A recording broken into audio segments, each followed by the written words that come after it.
hands if you're gonna do it. Ready?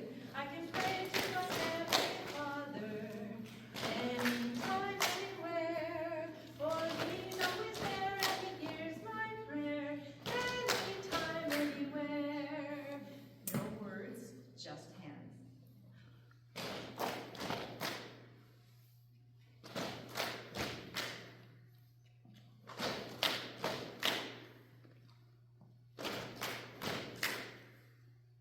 Thank you. Now the primary president will come and start the meeting. That's called a walk-in song. As they're coming in from Sacramento, it's that time, and whoever's here. Well, I'm not the primary president, but I will stand in for her while she is out for a second. I am Sister Jessica Saki. I'm the first counselor, those of you who don't know me. And we welcome you here today. We are so excited. We are going to start with a quick opening prayer because we want to get right into it. So Brother Tim Horrocks is going to give our opening prayer, and then Sister Bowman is going to come up and introduce our speaker today.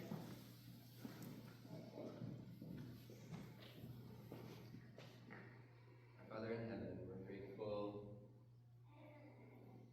for music, we're grateful for the spirit that it can bring and the joy and the other emotions as well. And we're grateful for the children in our state, and we pray that they can feel of our love and of thy love, and that we can feel the love that thou hast for them. We say that in the name of Jesus Christ. Amen. Amen.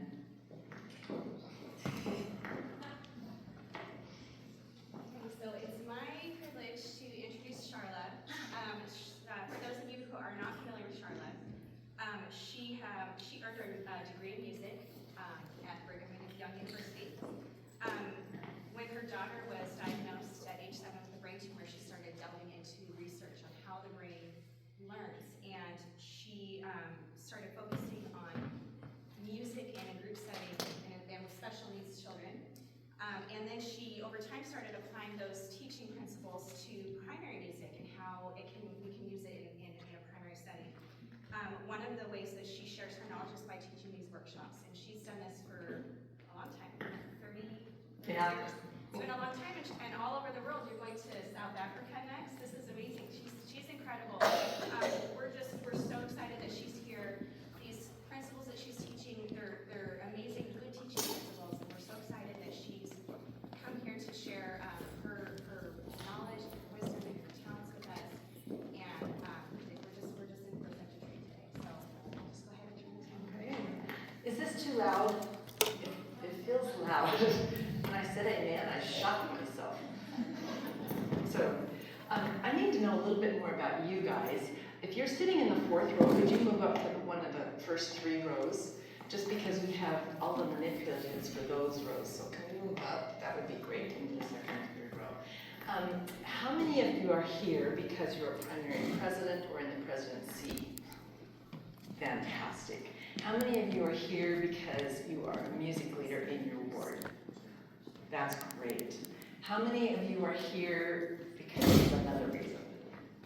Oh, tell me the reason. There are teachers. Teachers. Oh, fantastic. You'll find that many of the principles that we use here are exactly what you use when you teach, because it's a teaching. So I wanted to explain what's going to go on. I will be teaching and having you be the primary, and then afterwards we'll talk about it and you will be the leaders and figure out the principles and what you saw.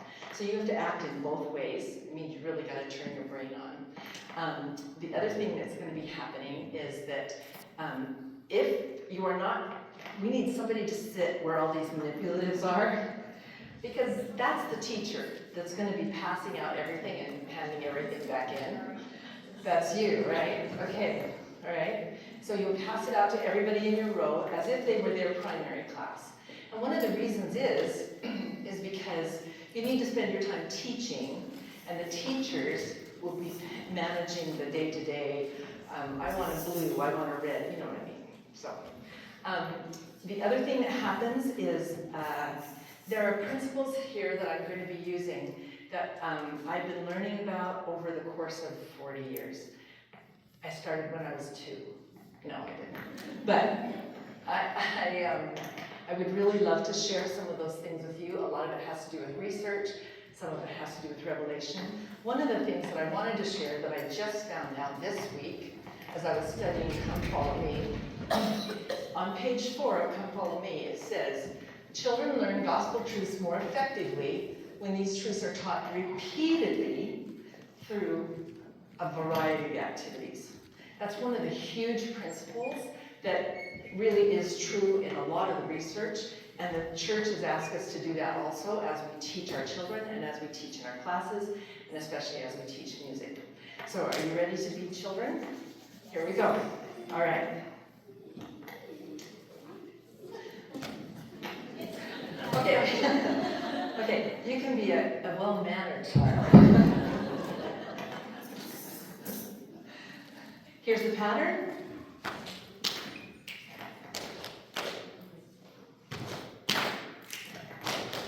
You got it.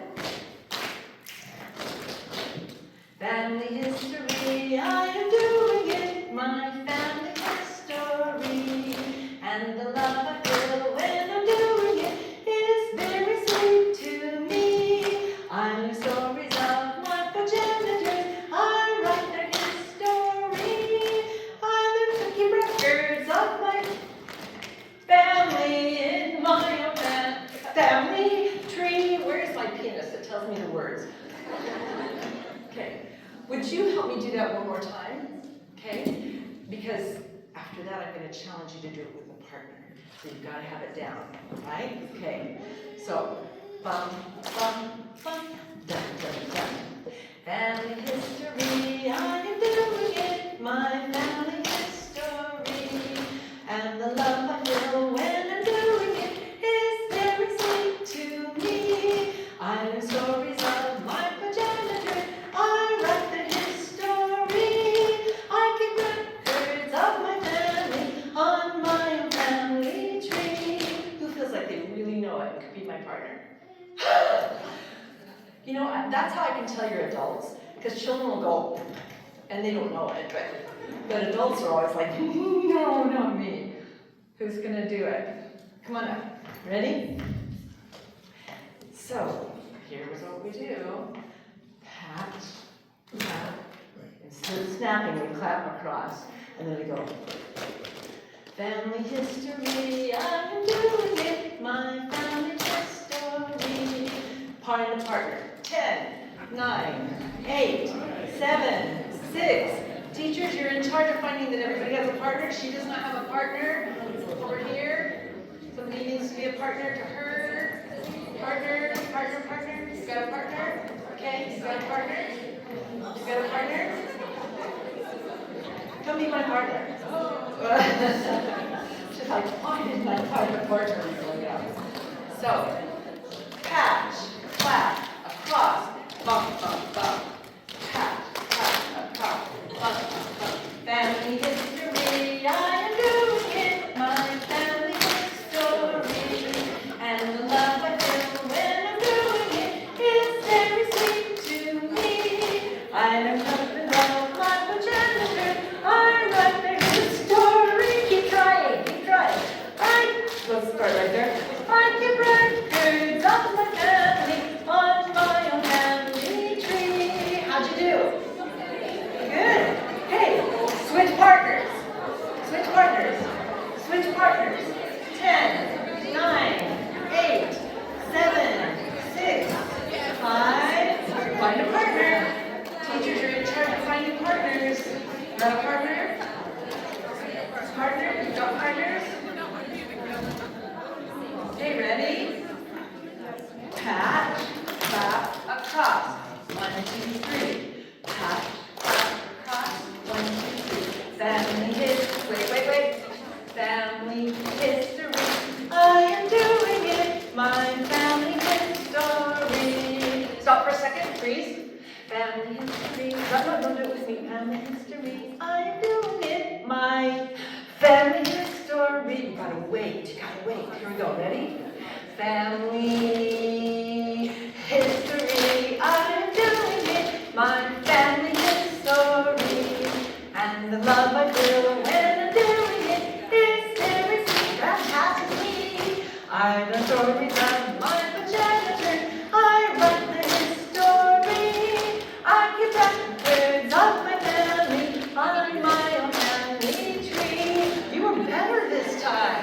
Give your partner a high five. High five. Fantastic. Did you know in the Doctrine and Covenants, in section 2, it talks about this? What? One of the very first revelations was how our hearts are going to be turned to our fathers, and their hearts are going to be turned. Family history. Can you believe that? We're in the Doctrine and Covenants. What do you know? What do you see? What do you notice? What's the same? What's different? Lots of lines. What else? What do you see? What do you notice? There's a lot that are the same.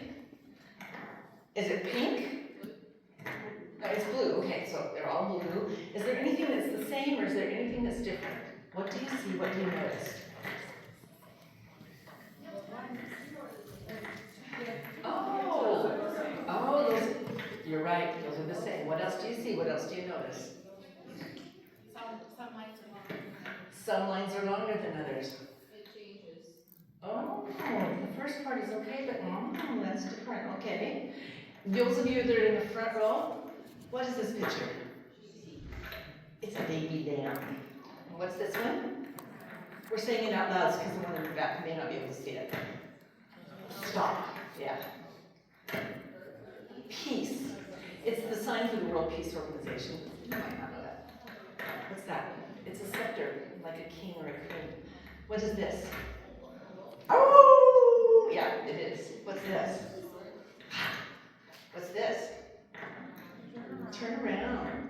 Do it. Something again. What's this? Jesus. What's this? What's this? Where do those fit on this pattern? Ready? When the Savior comes again, he will cleanse the earth, and then in glory he will reign as King of kings among all men. Hate will cease and war will end, peace will dwell throughout the land. Come. The wolf will be together with the lamb. Where did they go? Where did the pictures go? Is this going like this? Is that what's going? Bless my heart. There. Okay, so where does the lamb go? The very, very end? Okay, we'll put him at the very, very end. Where does the king go? Here, I'll help. When the Savior comes again, he will cleanse the earth, and then in glory he will reign as King of kings among all men. Right there? In glory he will reign as King of kings. Okay, we'll put it right there. Kings among all men. Hate will cease and war will end. You're pointing to which one? Hate will cease and war will end. Peace will dwell throughout the land. Oh, yeah, good job. The wolf will be together with the lamb. Okay, you want the wolf over there? Okay, we got that one. Okay. So we got some left. Where'd they go? Christ is over here. Okay. Which one? When the Savior comes again, he will cleanse the earth, and then you guys are so smart. He will cleanse the earth, and then in glory he will reign as King of kings among all men. Where's this sword go? Hate will cease and war will end. Peace will dwell throughout the land. The wolf shall be together with the lamb. Where does this go? Where does this go? Where does this go?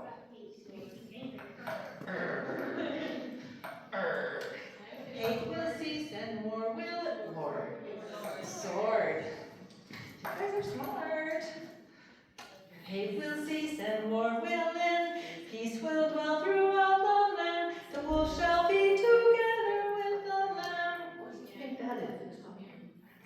the top one.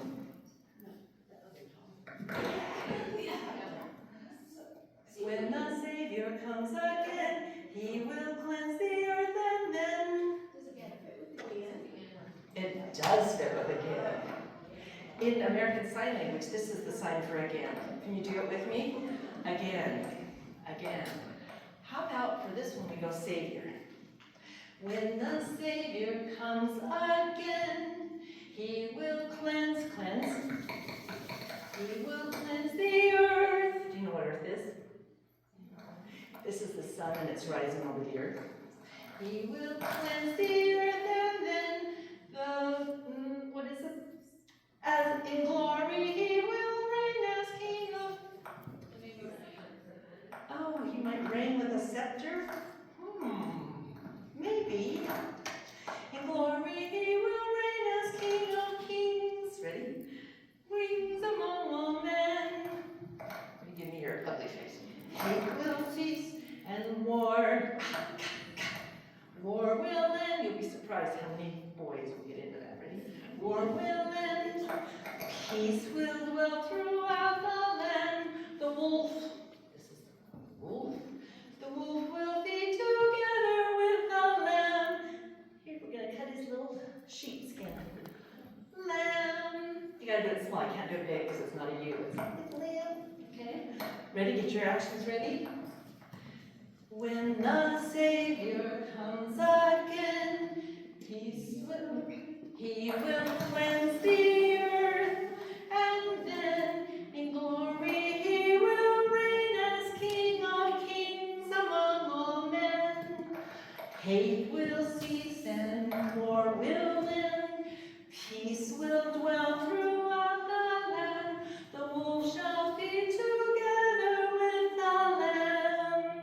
Fantastic. The piano's going to play, so that's me singing right now. And you're going to do the actions. Here we go. You got it?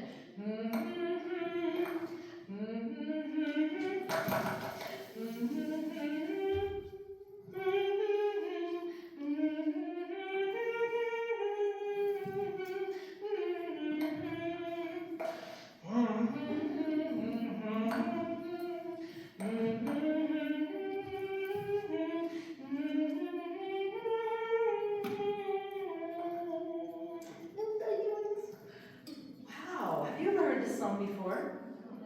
Oh, you know what? It's one of the new songs that they've just given us. It's 1002. That's a big page number. But it's amazing because it's about something that's going to happen. I can't wait till he comes again. You did so well. Now, I have a story for you.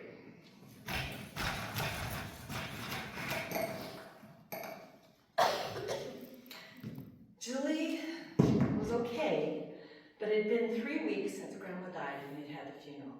She was a little sad.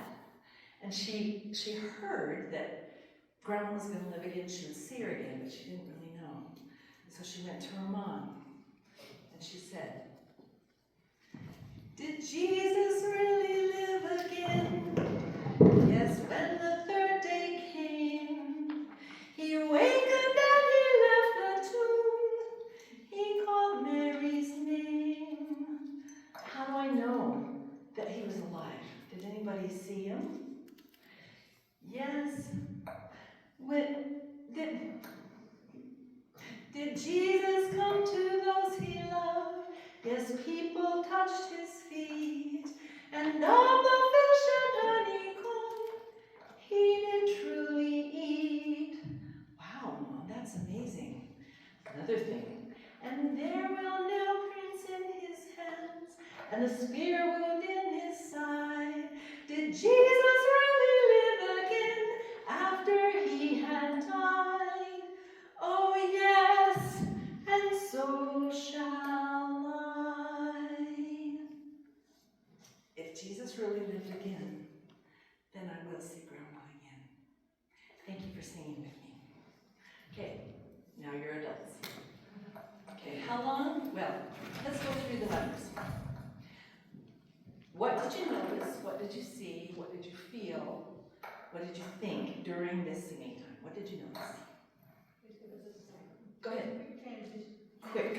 Yeah. So it went from this to this to this. How much talking was there? Practically none, because we don't need it. We need to sing more than talk. What else did you see? What else did you notice? Made it relate to real life. You related it to real life. Yes. It's super important for the kids. What else did you see? Yes. Pictures. Yes. There's visuals. And one of the reasons is because you have non-readers a lot of times in your primaries. So that's one of the ways to do it. Yes? Praise. Like you gave praise. Oh, yes, I did. Because I can't hear you is not praise, and it has the opposite effect sometimes of what you want. Did activities. I did a lot of activities. Children like to move. Children love to move. One of the reasons why is because their heart beats twice as fast as ours. And so that moving like this is painful for them. Moving like this is perfectly within their heartbeat. What else did you see? What else did you notice? Interactive. How many of you participated in it? Sorry, it thinks I fell. You had a theme. Say it again. You had a theme, and your theme was on the Savior from start to finish. Say, you're right. It was repetitive. Why was it repetitive? Children need repetitiveness. We all do. Like what your quote. Oh, my quotes. Yeah. You need the repetition. All of us do. Right. That spelled right. Yes. I thought it was interesting that you never went over the words with us once, but yet by the end, we knew a lot of them. You were singing very well. Yes. So I didn't drill the words. Yeah, Can I tell you one thing that it's proven that children hate? Drilling words. They hate it. Because there's so many other ways to learn. We have what's called a dual learning system, and one is nonverbal and one is verbal. And I was giving you both. And your system was just picking it in. And the children will do that too. What else did you see? What else did you notice? Come on. Yes. I like how we came into, like, you were organizing us with a song before it even started, whatever that was. Yeah, I call it a walk-in song. And you will do that every time. But it's to get more repetitions in it. How many songs did we sing? How many different songs did we sing? Four. One was the walk-in, and then 3 with the others. Do you know the reason why that is, what the principle is behind that? It's a principle that goes for all teachers. No. Okay. The brain craves variety, but it desperately needs repetition. I will do these same 3 songs every single singing time, but you won't even recognize the singing times, because I'll do them in a variety of activities. Okay, so we sang 3 different songs. How many times did we repeat each of the songs? At least 3 or 4, yeah. Except for the last one, which is called a song story, and it's to give an emotion, to attach the emotion to the song. So we repeated at least 4 times. Did I give you a reason to repeat? Change partners, do it with a partner, do it faster, do it without singing. There's always a challenge that goes with it. Because why do you want to repeat something if there's nothing new to repeat for it? Does that make sense to you? Okay, so how many different children were involved? Did I pick out a name and one child came up? No, every single person in the room. Every single person. Because every child deserves a chance to be involved. Okay, what else did you see? What else did you notice about? We did 3 songs, we did it 4 different times each time. What were the modalities? So what was the different ways that I taught?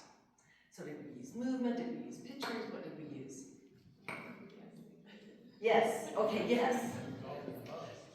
So movement, visuals, a story. Yeah. I used 3 different things to teach 3 different songs. Were the songs all the same? No, there were 3 different songs, and the reason for that is children's attention span is about 6 to 7 minutes long. And if you spend your 20 minutes on one song, you're shooting yourself in the foot. because they will sit there and maybe they'll be quiet, but they're probably kicking their neighbor in front of them because their attention span is like a muscle, it can't go that long. So I switched it up. Did you notice there was contrast in what we did and in the songs? One of them was faster, one of them was slower. You noticed that, yes? Okay, so hopefully you will notice some of those things as we go yet again in a different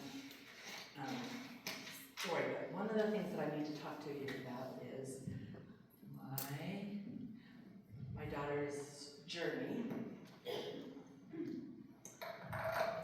So at age 7, my daughter had a malignant brain tumor, and she received adult doses of radiation, which they told us afterwards that no children with that particular brain tumor ever lived. We didn't know, but they told us that afterwards.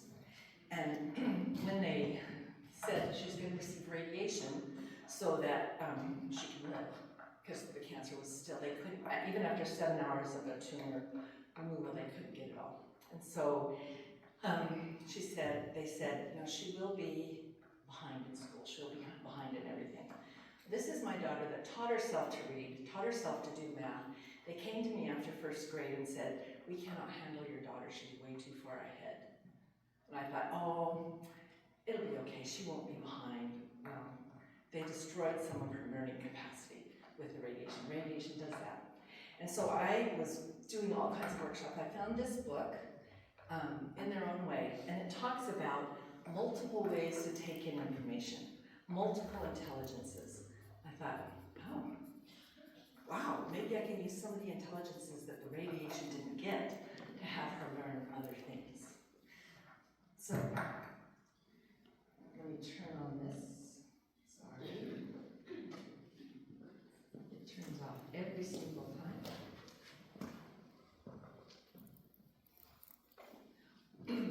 One of the things that we were just talking about, 3 contrasting songs.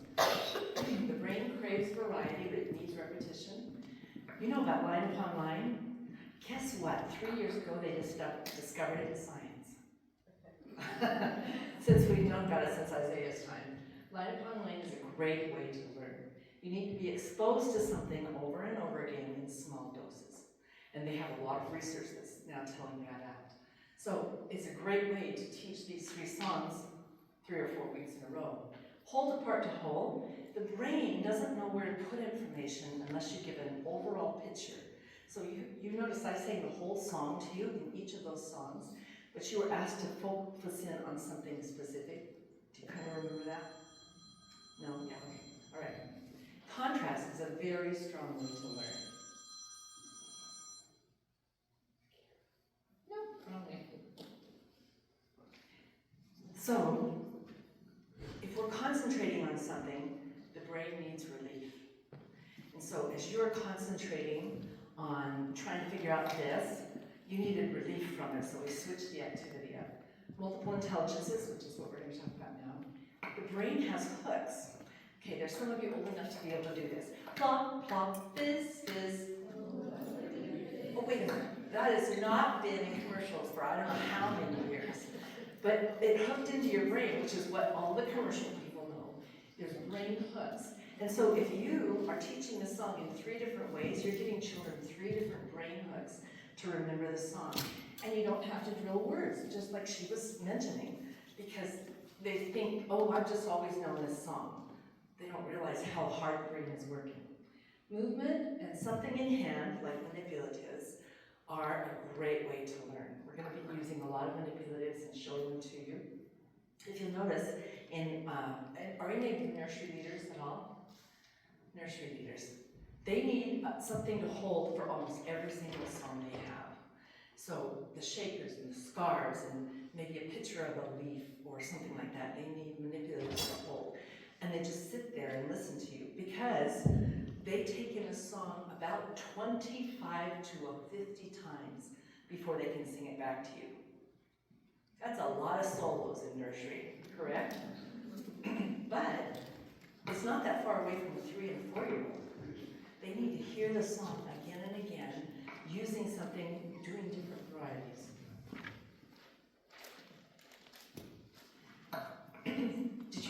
your testimony? Did I do it? Now I'd like to bear you my testimony, and it was a long thing. It can't be. 1 to 2 sentences.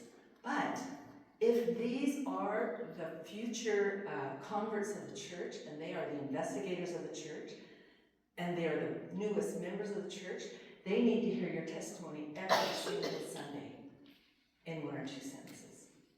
The saddest thing is to see a member of the presidency stand up and try to bear testimony. I've seen it. There's a little boy standing on his head. He was in his chair, but he was on his head. He wasn't listening. And so it just went over his head. So 1 or 2 sentences. Does that make sense? Okay.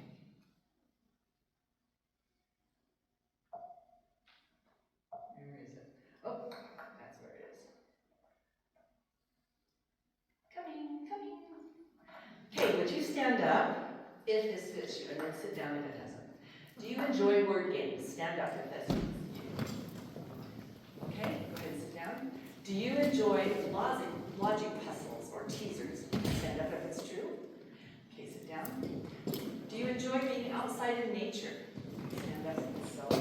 Okay, go ahead and sit down. Do you excel in 1 or more sports? Stand up if it's true. So go ahead and sit down. Do you notice when music sounds off-key or disturbing? Yeah, go ahead and sit down.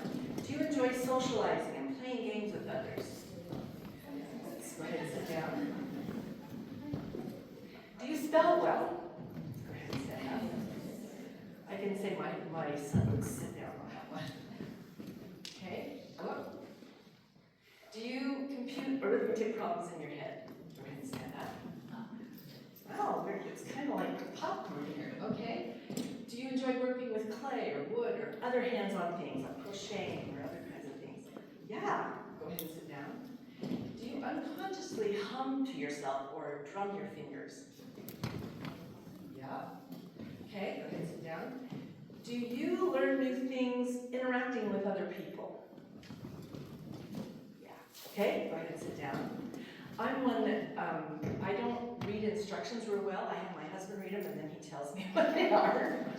It's just the way my brain works, but his brain, he has to read it. Do you feel more alive when you regularly hike or watch a sunset or work with plants? Stand up if that's true. Go ahead and sit down. So, in the 1980s, a man named Howard, help me out, I can't remember it. I will remember in just a second. Howard Gardner did a study and found that we don't have just 1 IQ. We have at least 7 to 10 IQs. And we take in information in different ways. Did you notice how sometimes you stood up and sometimes you sat down and your neighbor was sitting or standing? Guess what? Your primary children are just like that. They take in information in different ways, and they usually favor 1 or 2 or 3 different kinds of ways to take in information. For instance, do you have children in your primary that talk out of turn or use words a lot? And there's others that don't. They don't do the same thing. Do you have children that daydream or doodle? Yeah. Do you have children that fidget and move all the time? Yeah. Do you have children that view life in a logical, patterned way? Yeah. Do you have children that really remember the melodies of songs and others that really don't? Yeah. Do you have some that seem close to the Spirit? Those are all things that Howard Gardner identified. He said there is a word intelligence, there is a visual intelligence, there is a kinesthetic movement intelligence, there is a logic. In fact, most mathematicians show logic at about age 4 and 5. They think like this, they think in numbers, they think in patterns. Music intelligence, literally there are ways to take in information through music. Because music, okay, does anybody know what a PET scan is? PET, positive emission transmission. You've never had a positive emission transmission. When part of your brain dies, they usually put nuclear medicine into you, and they have you do different tasks to see what part of your brain has died. And that, it lights up, and when you walk, it lights up, and when you read, it lights up. When they sing or do music, 5 different areas of the brain light up. That's one of the reasons in the Alzheimer's units you can sing, and you will have them singing every word with you, but they don't know who their husband is. Does that make sense? Okay, well, guess what? Children are like that too. They have different kinds of intelligences, and music is one of them. Spiritual intelligence, the closer they are to only being on the earth for a few years, sometimes they're closer to the spirit than we know. So, Howard Gardner, most of us favor 2 or 3. Purposeful movement to a steady beat is one of them. A woman named Phyllis Weikart did a lot of research about children, and if they can't move to a steady beat, they also don't cut with scissors very well. If they can't move to a steady beat, they also don't work well within a group. If they can't move to a steady beat, they're usually the ones sitting on the bench instead of out on the field during sports kind of things. There's amazing things. They don't read well if they can't do a steady beat. Guess what? You're teaching music, you can have them move to steady beat every single week. Concrete words representation. That means that you have those that don't read yet, and they need to have a way to take in the information, the word, but they're going to do it non-verbally. So one way to do that would be ASL, Savior. It's a kind of a symbolizing, but it's a movement, so it goes really deep into their minds. Pictures, things like that. Another one is visual intrigue. You know it says intrigue, not just visual.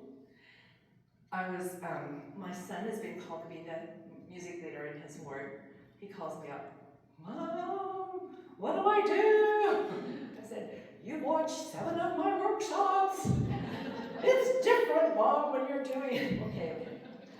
One of the things that happened for him is he was a co-leader with somebody else, and while his co-leader was up there showing a flip chart, having the children sing with the pictures, the little girl next to her went, boring, because it wasn't intriguing. They didn't have to figure anything out. So if you're going to use a flip chart, mix it up. Oh, can you help me put the words in order, or put the pictures in order? Make it intriguing, some kind of visual intrigue. We're going to deal with more with that in the second half of this. Living music, is there a way to show when the melody goes up and down? Is there a way to make the music come alive, like with a rhythm band, where everybody, this group plays that, and this group plays that, and you're doing it all in time, and then the song's going on with it? Logical conclusions. How many gallons would that camel drink? You figure it out while I sing this song. You will have kids that are going, because they love that kind of stuff. Spiritual connections, bear your testimony every single time. People interactions. Do you have 10-year-old girls that are talking with the girls in the back? They're interacting, right? There are some kids who need people to learn. They need to interact. So just recognize that all of those things are there. I use these. Concrete word, purposeful movement, living music, visual intrigue, and varied testimony. Every time I plan every single song. I don't know if you remember what we did in that presentation. You're the adults, so what was the very first thing that we did? Do you need a hand? Yes. What did we do? Was it a pattern? Yes. What else was it? Purposeful movement to a steady beat. What did you do with the second song? Visual intrigue. And patterns. And where does this go? I'm trying to figure it out. It was amazing how much you knew of this song that you'd never heard by the time we figured it out. What was the third thing that I did?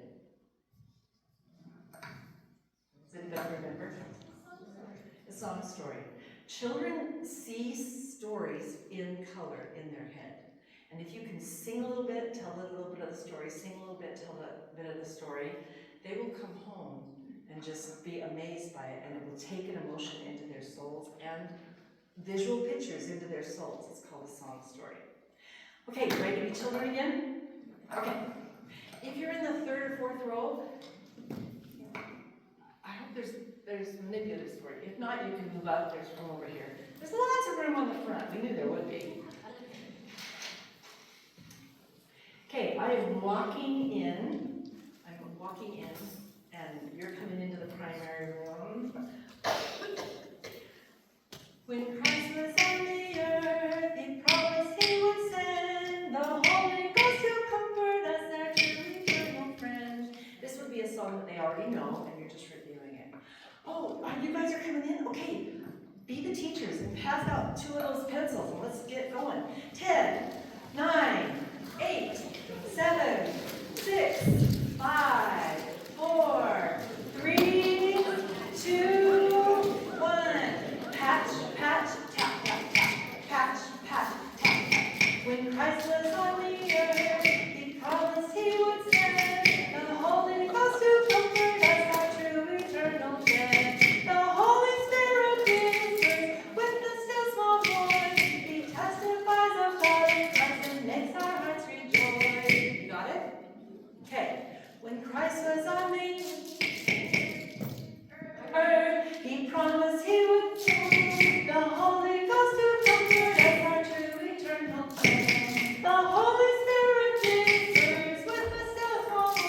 Fantastic. 10 seconds to get these back to your teachers. 10, 9, 8, 7, 6, 5, 4, 3, 2, 1.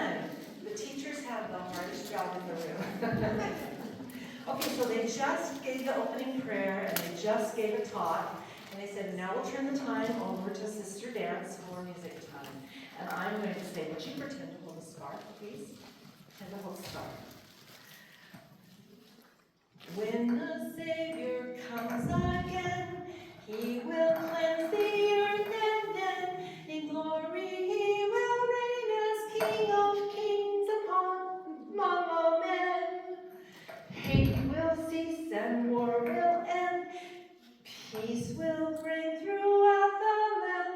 The wolf will be together with the lamb. I think we need scarves. Ready? Teachers, 10 seconds. 10, 9, 8. He is so letting you be the teacher.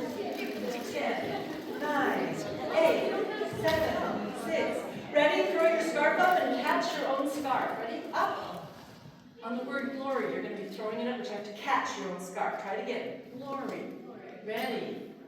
When the Savior comes again, he will cleanse the earth and men. In glory he will reign as King of Kings among all men.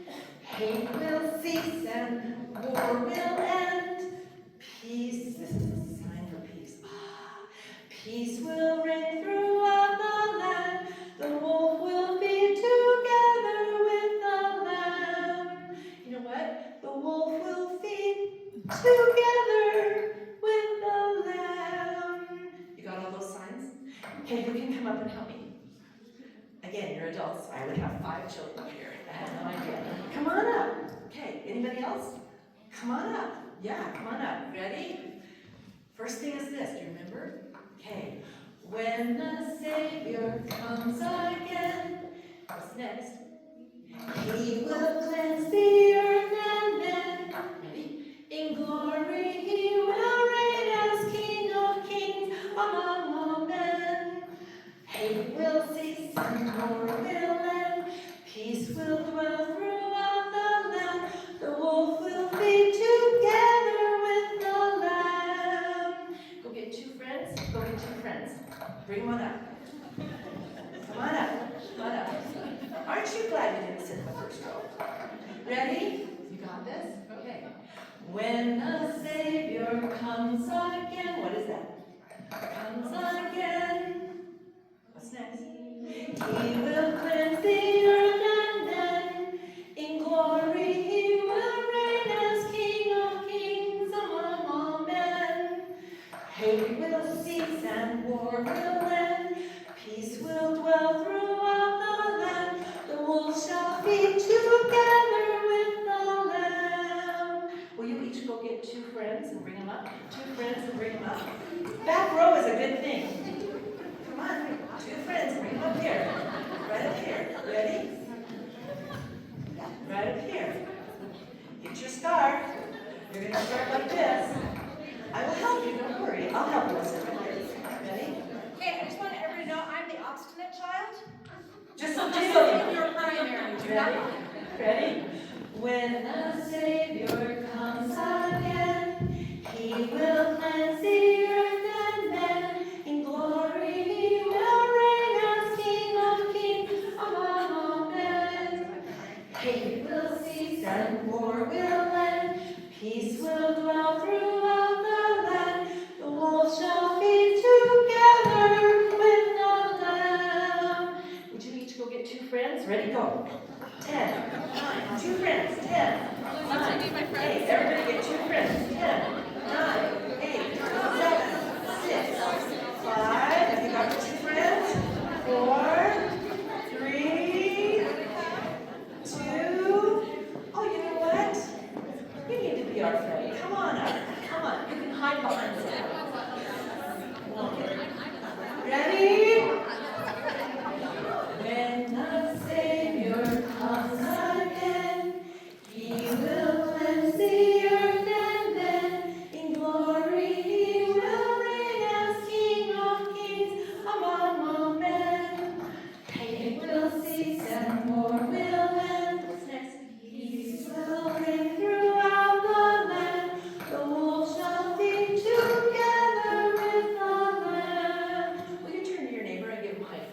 At least 4 of them. 4 neighbors, ready? Find your seats. 10, 9, 8, 7, 6, 5, 4, 3, 2. Oh, you know what? We probably need to turn these cards into our teachers. Ready? 10 seconds to turn your cards into your teachers. If you fold them, you get double points. 10, 9, 8, 7, 6, 5, 4, 3, 2, 1. I'd like to have you put the pictures in order. Oh no, they fell on the ground.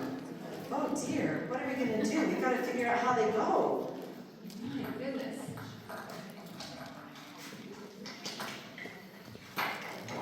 Will you come and put the pictures in order? I'm going to tap one of you on the shoulder, and you can choose the first picture and the second picture and the third picture, all those kinds of things. We'll do it right here. Yeah. Okay. Did Jesus really live again? Can you find the first picture? Yes, when the third day came, he wakened and he left the tomb. He called Mary's name. Did Jesus come to those he loved? Yes, people touched his feet. And of the fish and honeycomb, yeah, you got it. He did truly eat. And there were nail prints in his hand and a spear wound in his side. Did Jesus really live again after he had died? Oh yes, and so shall I. How'd they do? Did they get it in order? Let's check it. Did Jesus really live again? Okay. Did Jesus really live again? Yes, when the third day came. Oh, we could put that 3 up here too. He wakened and he left the tomb. He called Mary's name. Is that right? Did Jesus really live again? Yes, when the third day came. Is there a 3? Oh, let's put that up with our 3. He wakened and he left the tomb. He called Mary's name. Did Jesus come to those he loved? Question mark. Yes, people touched his feet.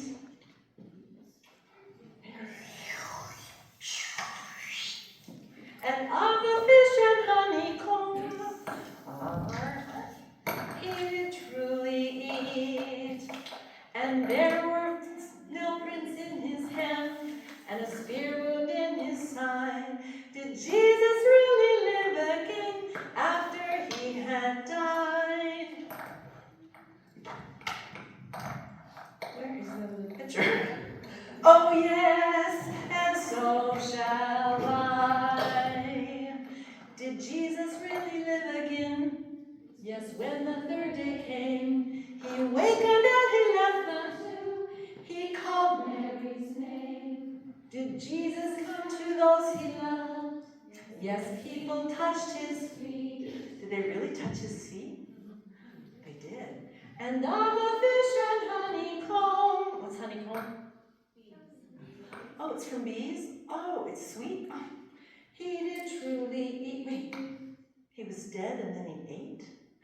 And there were nail prints in his hands. Wait, he came back with nail prints? Yes, because he said, I want to remember you. Yeah, and a spear wound in his side. Did Jesus really live again after he had died? Will you go like this? Oh yes, and so shall I. Thank you so much for helping me. I have a game to play with you. I would love to show you how you can work with words and with younger children at the same time. So, this row right here, would you guys be the younger children? Yeah? Okay. So you're the teacher of the younger children, and you're the and you're the teacher of the younger children. And they need to put these puzzles together while the rest of us are putting these words together.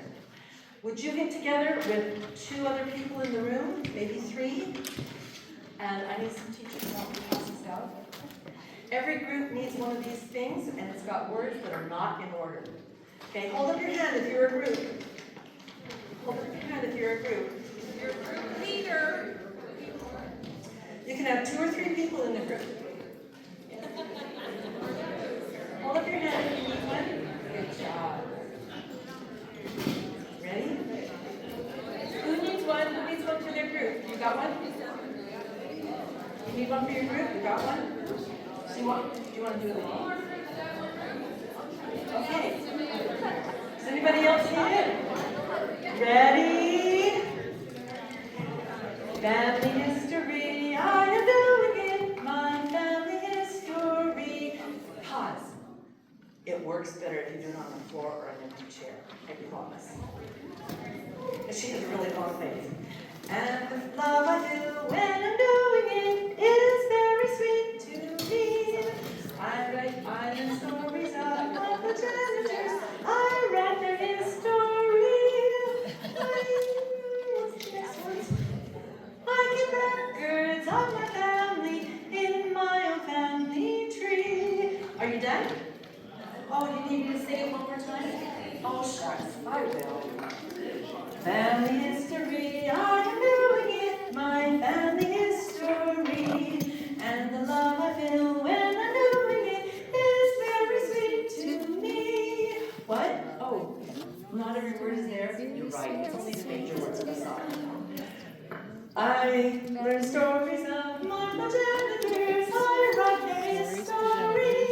I keep records of my family on my family tree. How do you do it with pictures? Wow, really smart 3-year-old class. You need it one more time? Have you got it? Will you sing with me? Ready? Family history, I am doing it. My family history. And the love I feel when I'm doing it is very sweet to me. I learn stories of my progenitors. I write their history. I keep records of my family on my own family tree. Are you done? Loved ones. She wants to know where loved ones is. Family history, I'm doing it. My family history, and the love I feel when I'm doing it. Very sweet to me. Here's loved one. I keep records of my progenitors. I write their history. I keep records of my loved ones in my own family tree. My pianist needs to correct my words. Have you got it? Sing with me. Family history, I am doing it. My family history, and the love I feel when I'm doing it is very sweet to me. I have the stories of my progenitors. That's a huge word. What is progenitor? Who knows? Progenitor. Wait, people that came before. Oh, my grandma and my grandpa? Oh yeah, that is. I keep records of, no, I learn stories of my progenitors. I write their history. I keep records of my loved ones on my own family tree. Excellent. 10 seconds to put it back in the envelope without switching them. 10, 9, 8, 7, 6, 5, 4, 3, 2. Would you collect all of your envelopes, please? Would you collect all of the puzzle? Would you collect all the puzzles? Thank you. And freeze. And freeze.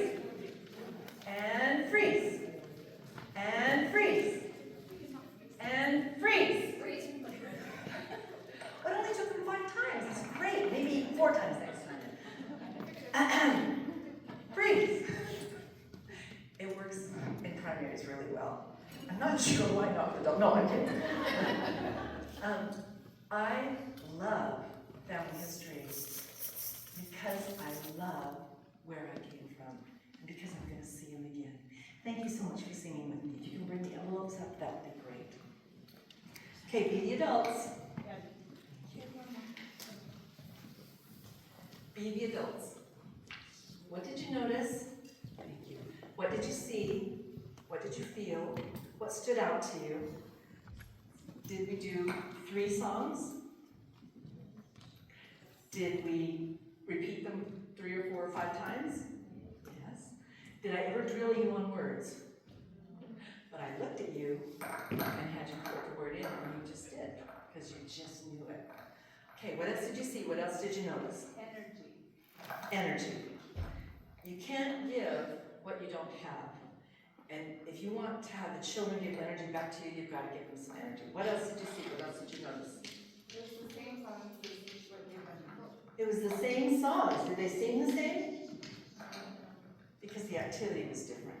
We had a variety of activities with the repetition. What else did you see? What else did you notice? Time pressure. Say it again. Time pressure. Time pressure, especially for the teachers. And there's a reason for that. Because there will be children that want to hold on to whatever you give them, right? But they feel pressured to give it to their teacher. The teachers feel really pressured. What else did you see? What else did you notice? Inclusion. Okay, so every single person was included because they all want to learn the gospel. I don't ever, I did touch a few of you on the shoulder and told you to forget things, and then we all had to work through it by ourselves. But I don't ever say, I'm looking for somebody who's reverent, because that means, oh, if you don't get chosen, I'm not reverent. And it works against you, unfortunately. Anything else that you saw? Yes? There was an activity for readers and non-readers. Readers and non-readers. It's called concrete representation rather than words. This is making lots of noise. I know, no. It's a mustard seed, like the grain of the mustard seed. I can't have any faith in here. No, I'm kidding. What else did you see? What else did you notice? Yes? You let every kid be the leader. Every kid came up. Every kid was the leader. And even ones who don't. But do you honor if they say, I don't want to come up?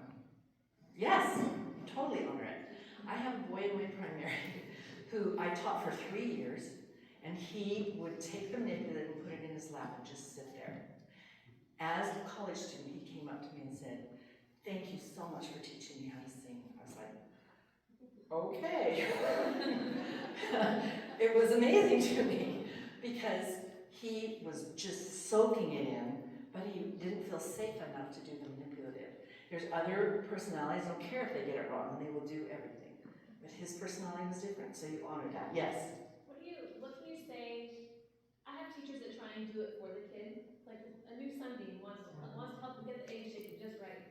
How can I, be nice to my teacher yet tell them not to do that? What should we tell them? How do you be nice to the teacher, but don't have them take over for the child? You got an idea? If you give direction to the whole room, because each child will have their own direction, and you're not isolating the teacher. So give specific directions before you begin. Don't try and help your neighbor. You got to figure it out yourself, including teachers. Might be one way. What's another way? What do you think? As you're thinking about it, no. You're not under any pressure. No, I'm kidding. She's got an idea, and she's got an idea. Go ahead. Well, you could say to them, it's okay if you make mistakes until you get it right. It's okay if you make mistakes until you get it right. I think the teachers need to understand it doesn't have to be perfect, because there's so many of us that we want to control and we want things to be perfect. Well, Bless our hearts. They're 2 and 3 and 4. Right. The children need to experience it even the wrong way. Yes, excellent. Does that help a little bit? Okay. Is there anything else that you saw, anything else that you noticed? Yes? Everybody picked a friend. Everybody picked a friend. And it's amazing that your very shyest children will have a hard time with that, and then the teacher can be the friend. Isn't that a great way to support the kids, teachers? I want you to find out now, which one of these did we do in that particular singing time? Which one did we do? Did I bear testimony? Yes. Yes, I did. Was there any visual intrigue? Yes. I brought the pictures. Was there any purposeful movement to a steady beat? Yes. Did I have concrete word representation? It leans over. That is concrete word representation. And when you're doing things like Savior, like I talked about. Yes, go ahead. Something else that's just amazing me is the amount of stuff that you're able to do in just a little bit of time. I feel like our music times always feel like so short, and it's like, wait, we're done already. But it's amazing to me the amount of songs and the amount of movement and everything else that you're able to fit into. The amount of songs, the amount of movement. Yes, yes, and yes. What I did at first in nursery is I made an agenda. Yeah. You know, and that will help not only yourself, but all your teachers, that are working in the class, know exactly what's gonna happen.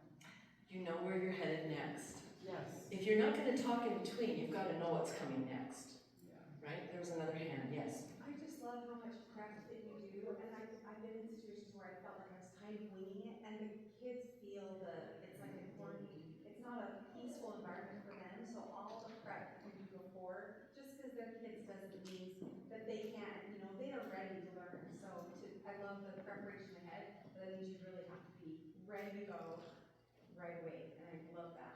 Yes. We are going to actually plan a singing time later on. Go ahead. One of the things about the agenda too is that it builds the children's stability, and to me that builds their self-esteem. They know what's coming next, what we're doing next. We're having music, we're having staff, we're having a lesson, we're having, and She's probably a really good nursery. it's really great. Yeah. And in fact, what we did was we print out the agenda and we give it to the parents when we have a new child, so that they know exactly what we're doing. Because you only have this hour. Yeah. And you only have 20 minutes if you're singing music time. Yes. There's a hand here and a hand here. One thing that specifically I appreciated seeing you two was you taught sign language, then we add a scarf to it, and I'm like, oh, because I was thinking, I don't want to just not do all the stuff we worked on the week before, but how do I switch it up? So seeing that was amazing. Or you add paper plates to it, or you add a some of this scarf. stuff, but do it with a partner. It's Add a not always challenge. letting you do it, but when I'm at home. Add a challenge every single time. There was a hand. Do you Yes. find that you're singing solo all the time when you're in primary? Because I feel like many of my primary kids don't know the music, and neither do the teachers. So I feel like I'm just singing solo up there majority of the time. How do I get them to participate? I mean, yes, they're participating with scars, but they're like, yeah, this is a fun song, but I did not pay her to ask this question. When you learn in a nonverbal way, it goes into a separate part of your thinking system, and when you're hearing the words on top of the nonverbal, it goes deeper and deeper and deeper. If you teach in some of these kinds of ways, you will have children knowing the songs deeply. They will know the songs, and they will not have drilled, and they have a different feel about it, because I get records of my family, and, it's a hard song, and they changed the words on me. I had to memorize the other time. Yes. My kids are the ones that don't sing. Yeah. But then I'll be driving in the car, and they're just shouting it out. In the back. Look, wait, they didn't sing the whole time we were in there, but they are blasting it, in their comfort zone. So they are getting it, whether or not Right. they think they are. So she just said something. Will you say it louder? in the back door. Okay, what does that mean? Explain it to us. What she just said, where it appears on the front that they're not paying attention. It's going in the back To the door. back door, and it will come out when they need it the most. When they need it the most, yes. I know you'll say something about this later, but I've attended one of your workshops before, and there's something you say that's important about the primary program. Say it again. Who the primary program is for. Yeah, who is the primary program I'm not for? quite sure about performing. It's not for the It's not. adults. Yeah. Unfortunately, we feel like we need to perform.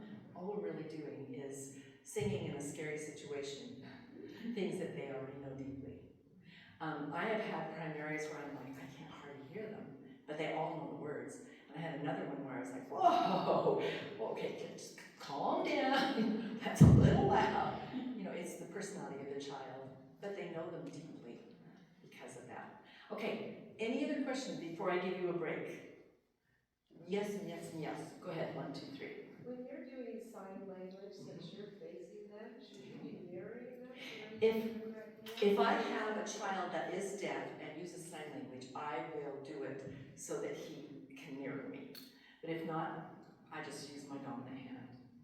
Because I'm using it because of concrete word representation rather than sign language. If they cannot hear, which there are children who cannot hear, I use very proper sign language. Thank you for asking.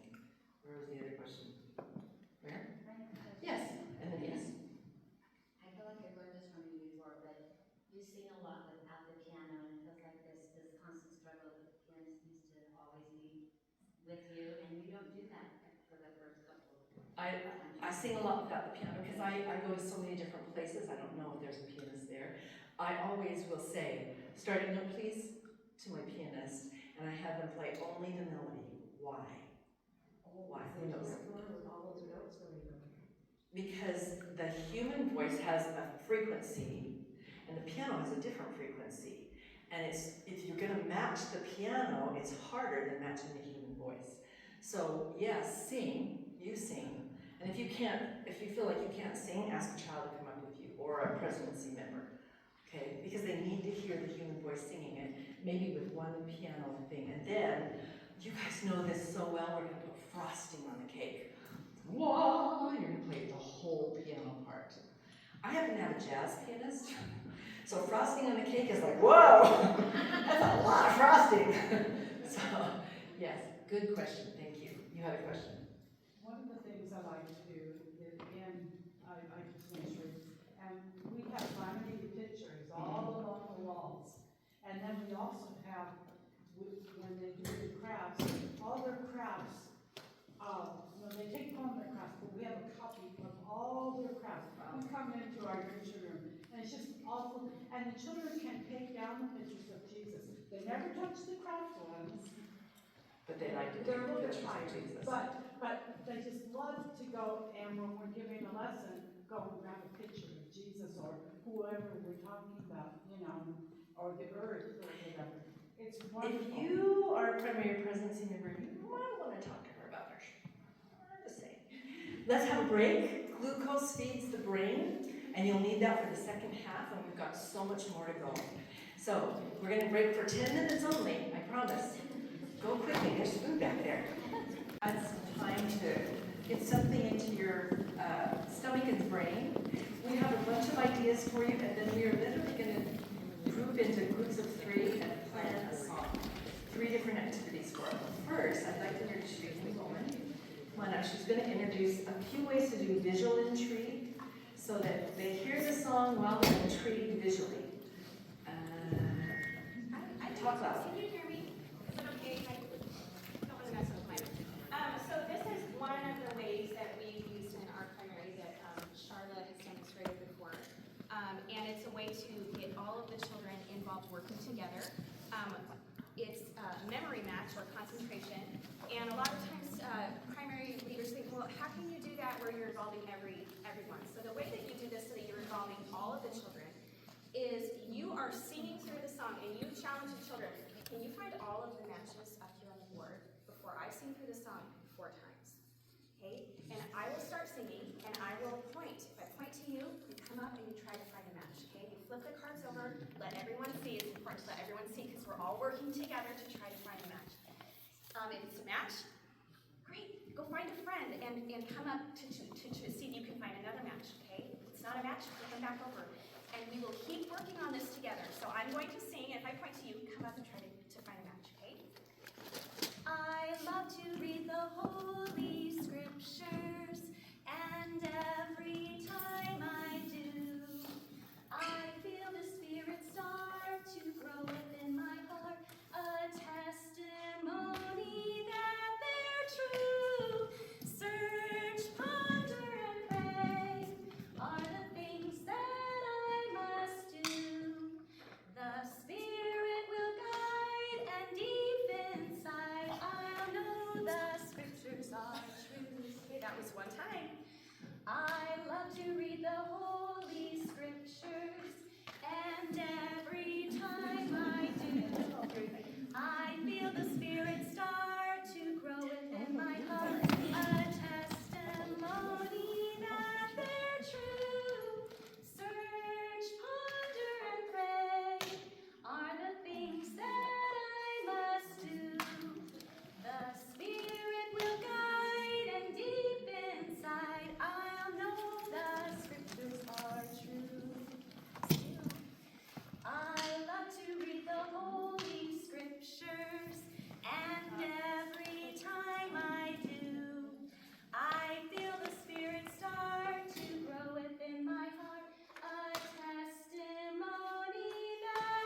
to do with the song that we're singing, okay?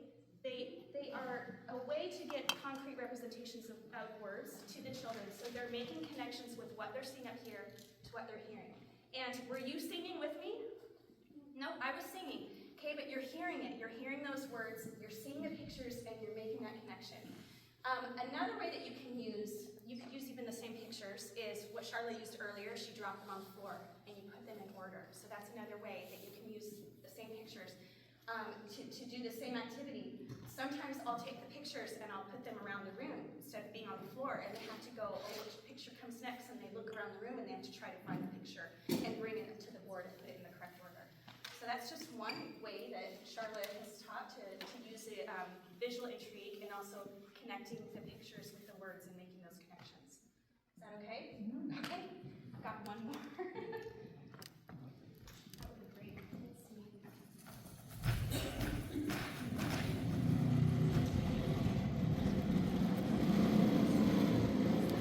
Kim, where can they get pictures like this? Okay, so all of the pictures that anything that I come up with myself, I share on the Facebook group.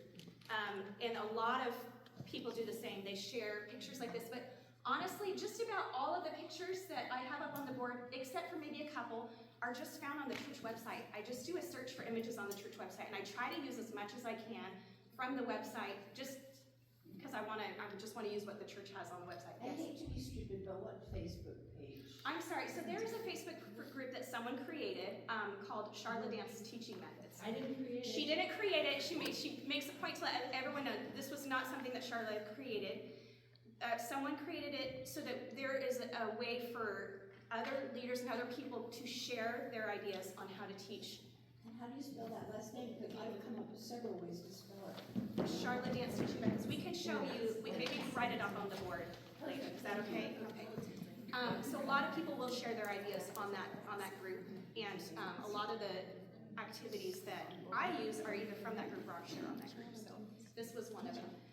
This is one of the activities that we love to call in our primary, and this is a shadow box theater or puppet theater. And I'm trying to get this a little bit closer. I usually pull this out maybe 2 or 3 times a year. I don't pull this out too often. This works really well when teaching a song, especially a song that tells a story. So I taught, one of the songs I taught last year was Samuel Tells the Baby Jesus. So when I teach this with the Shadow Puppet Theater, the kids love it because we turn out the lights, and it's such an intriguing, visually intriguing way to listen to a song multiple times. And I'll show you how I can involve the children with this too, because they go, if you're just up there singing and they're singing, and that's okay too, but I also like to involve as many children as possible. So I'll try to do this by myself. Sometimes I have a helper do this because you're trying to man everything. So let me just pull this a little bit closer.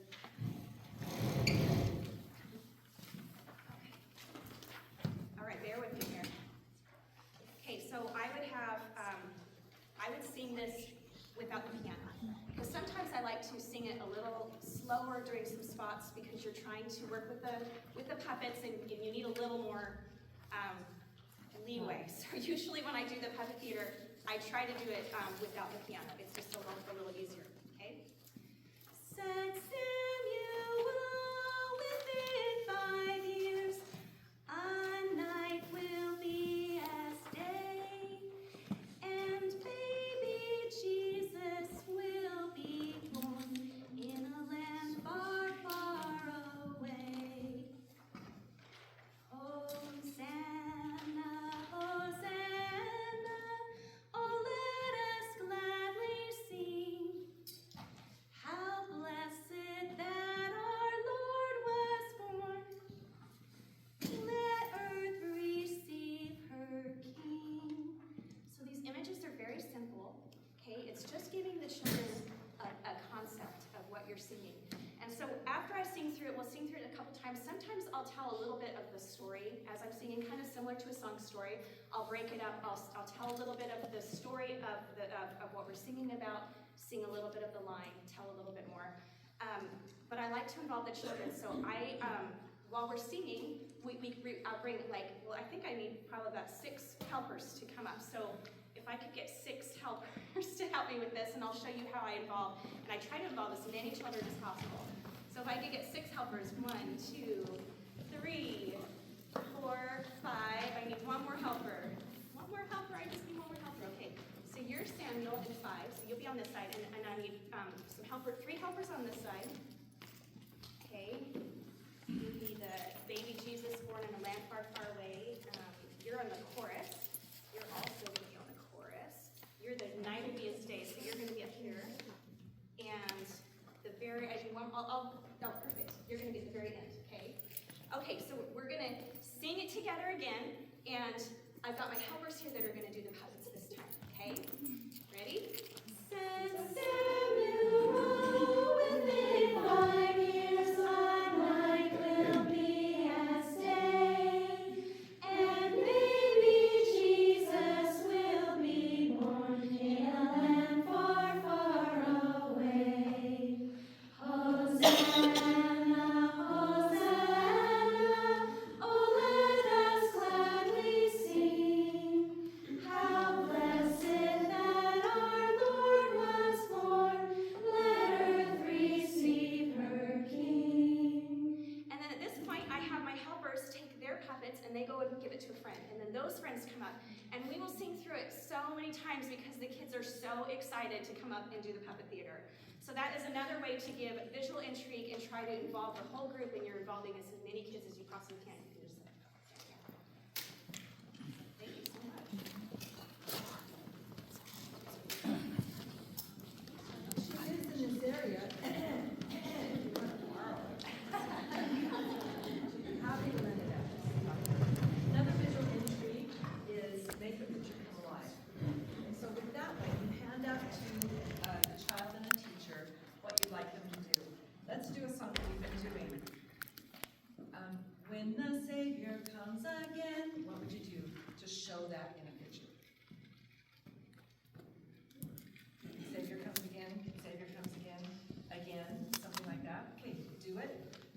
When the Savior comes again, and the next child, he will cleanse the earth, and then what would you do? Yeah. In glory he will reign as King of Kings throughout. In glory he will reign as Lord of Lords, and the King of Kings. Amen, amen. Okay, what would you do over here? Hate will cease and war will end. Yeah. What's the next part? Peace will dwell throughout the land.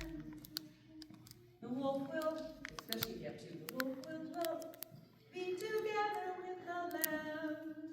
But and then you say to those children that are standing up here, those 6 different pictures, go find somebody else to do your part. And can I really emphasize that if a child doesn't want to come up, you do not make them come up, okay? And then you just choose somebody else. Deal? Deal. Deal? Okay. So that's another way. You just saw 3 different ways to have visual intrigue. Okay?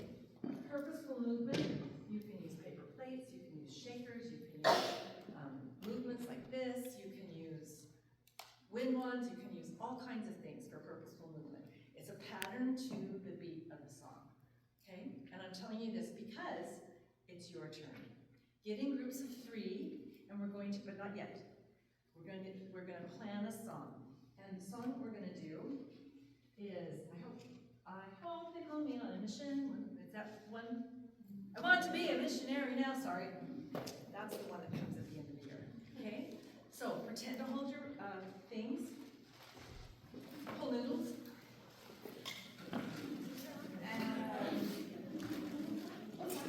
Yeah, you are going to do that, but don't pass it out yet.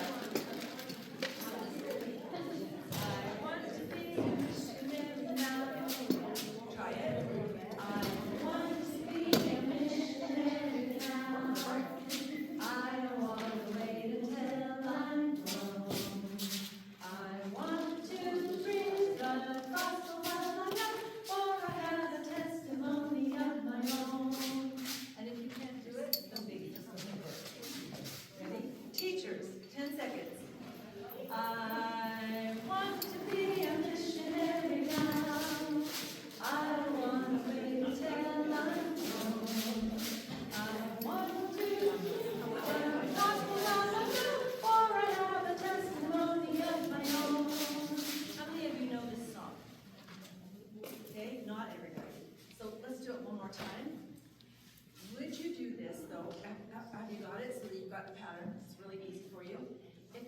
really easy for you, look at somebody else and try to do the pattern.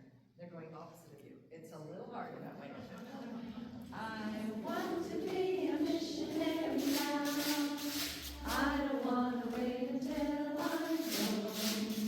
I want to bring the gospel because I have a testimony of my own. Excellent. Let's talk about the song because that's the one you're going to be planning the 3 things for. Is it a strong beat song or a really smooth, gentle song? Strong beat. Does it start on the downbeat?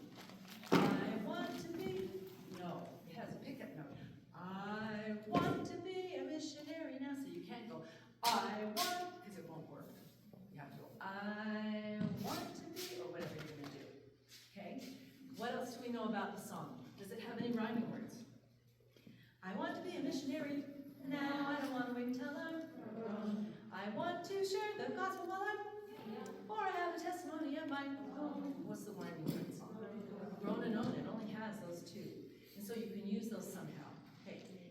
Is there any things that you could do, like, this is visual things that you could do? Could you do, make a picture come alive? Could you do something like that? Concentrations, those kinds of things.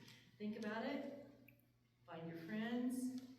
10, 9, 8, 7, 6, 5, 4, groups of 3. Groups of 3, 4.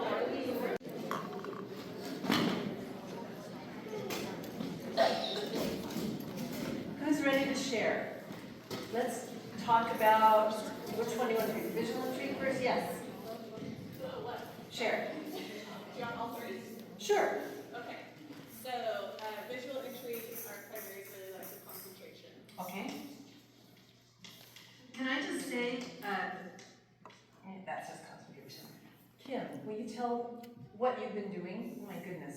So I've been trying to create a concentration file that you can have access to. For every For all the song. suggested songs for this year. I'm about halfway through the year, and I've been adding them to that Facebook group. And where can they find them? The Sharla Dance Teaching Methods Facebook group. I know you get. I hate that name. It's just good principles. It's just a way for us to know, what teaching principles we're talking about. I know they're not your principles necessarily. No, they're just good teaching principles. Okay, so concentration magic game. What else? You guys are going to dance with me, right? Yeah. You're going to sing with me? Yes, they will.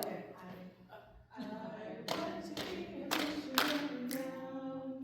I don't want to wait until I'm grown. Nice.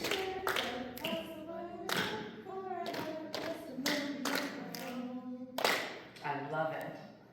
Okay, what did you do for this one? Oh, yeah. We had actions. Yeah, we had different actions. Okay. I want to be a missionary now. I don't want to wait until I'm grown. I want to share the gospel while I'm young, for I have a testimony of my own. I love it. That's wonderful. Okay. Snap, right? Yep. Okay. Next group.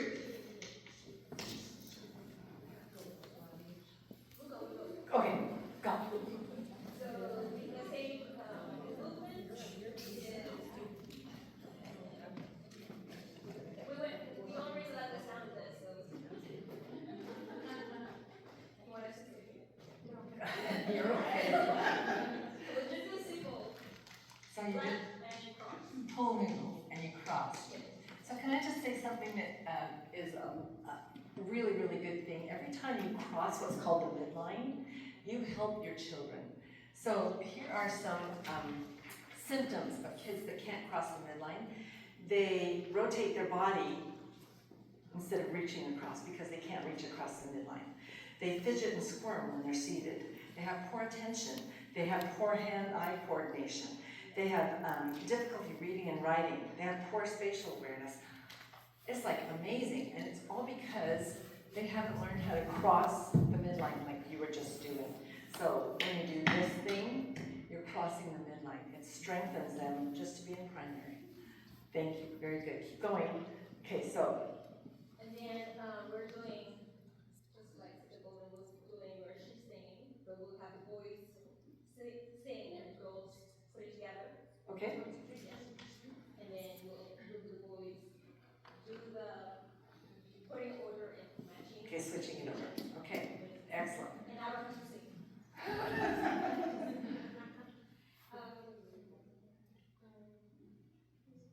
Well, let's double up. Sure, that's what it is, okay, good.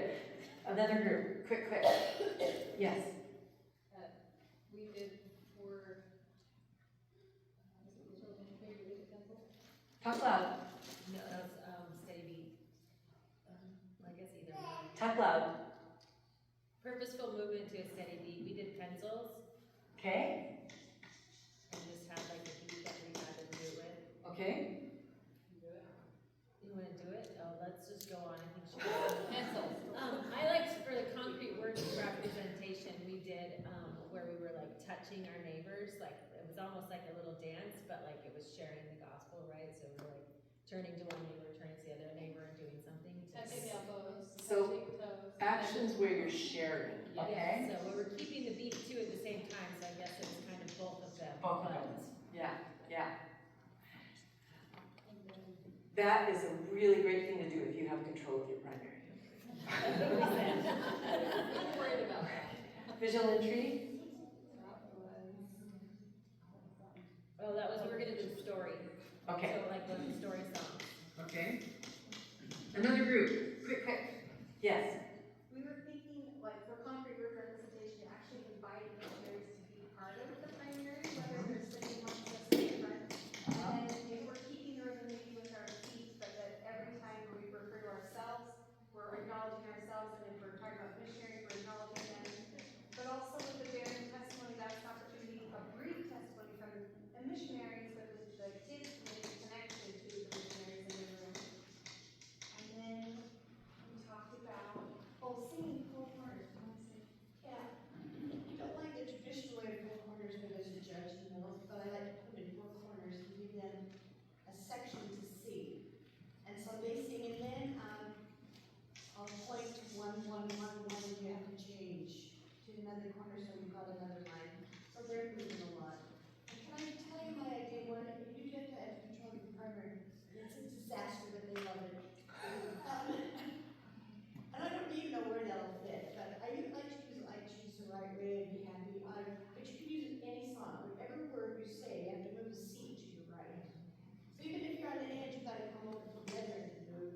You have to make sure the teachers know that's happening so they can move out. But always they love it, and that's, I don't know where that is. There you go. all of them, good job. Okay, does anybody else want to tell us before we move on? Yes, We had for the concrete word representation, we had the idea of having a backpack with items in it that are missionary related, and then having children come up one at a time and then hold that item in front, so you have them all lined up and helping, and you sing it, and you sing it again while we're doing it. Great. These crosses visual too. okay, Another visual was your idea of having the words in the strips and envelopes for the readers, and then maybe a picture of a missionary cut up like a puzzle for the other kids to put together while we're singing. envelope game, Yes. Purposeful movement to a steady beat. We had swing and sway. I want to be a missionary now. I don't want to wait until I'm grown. look how many times they're crossing the midline. Yeah, can I just tell you, unless you make it a little bit more complicated, it doesn't work for 10-year-olds. They're like, this isn't hard at all. It really works for 3, 4, 5, 6, 7. So,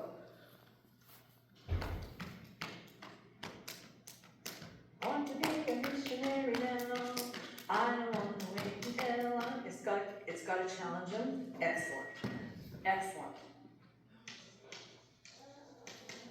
Okay, so recognize that you have just planned out, you could probably do, I want to be a missionary now for 6 weeks, maybe 9 weeks. and do the first verse with some activities and the second verse with other activities. I would write these down so you don't have to do it. So, yeah, or take a picture of it. And recognize this was fantastic. Now, I'm going to do one more singing time, and hopefully you will recognize some of the principles that we're going to talk about next. How many songs do we sing? Do we sing them twice? What manipulation are we doing this kind of thing so it's meeting all of the children's needs? Am I bearing testimonies? So will you be children and be adults? Yes, I would love you to collect our pool noodles. That would be great. Thank you, teachers. That would be great.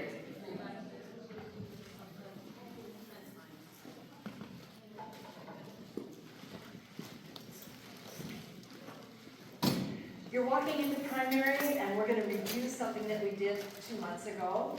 Can your hands follow mine? Lift up your voice, rejoice, and prepare for that day. Day, the sun comes up. Learn of the Lord and keep following his way. No one knows the day and hour when he will come again, but he'll return, as scriptures say. It will be a joyful day when our beloved Savior comes again. Do you remember that we did that 2 months ago? Say yes. Oh, good job. I'm so glad you remember. That is the chorus to the verse that we're learning. When the Savior comes again, da, da, da, da, lift up your voice, rejoice, and prepare for that day. I would not teach all of that in one thing. It's too long. And so I would teach just the chorus, and then I would teach just the verse 2 months later. Does that make sense to you? Okay, because even for adults, it's a long song. All right. Do you always start with the chorus on a song like that? Usually, yeah. Usually, because if you notice, this song ends up, the wolf shall be together with the lamb, and it's kind of just left hanging there because it goes on. Lift up your voice. So, thank you for asking. Welcome to primary. We've just had the talk and the prayer because the other one was our walk-in thing. Can your hands follow my hands? Pretend to hold a shaker. Ready? Pat, shake, tap, tap. Pat, shake, tap, tap. Switch hands. Whoa. Pat, shake, tap, tap. Pat, shake, tap. Did Jesus really live again? Yes, when that third day came. Switch hands. He awakened and he left the tomb. He called Mary's name. Switch hands. Did Jesus come to those he loved? Yes, people touched his feet. Switch. And all the fish and honeycomb he did truly eat. And there were nail prints in his hand and a spear wound in his side. Did Jesus really live again after he had died? Oh yes, and so shall I. Teachers, will you give shakers to everybody? 10, 9, 8, 7, 6, 5, 4, 3. Teachers don't throw them because they will throw them back. Good job. Pat, shake, tap, tap. Pat, shake, tap, tap. Switch hands. Pat, shake, tap, tap. Pat, shake, tap. Switch. Did Jesus really live again? Yes, when the third day came. He wakened and he left the tomb. He called Mary's name. Is there rhyming words in there? Did Jesus come to those he loved? Yes, people touched his feet. And all the fish and honeycomb he did surely eat. Was there rhyming words there? And there were no thinking progress. And a deer wound in his side. Switch. Did Jesus really live again after he had died? Oh yes, and so shall I. What are the rhyming words? Eat and feed. What else? Die. Okay. Anything else?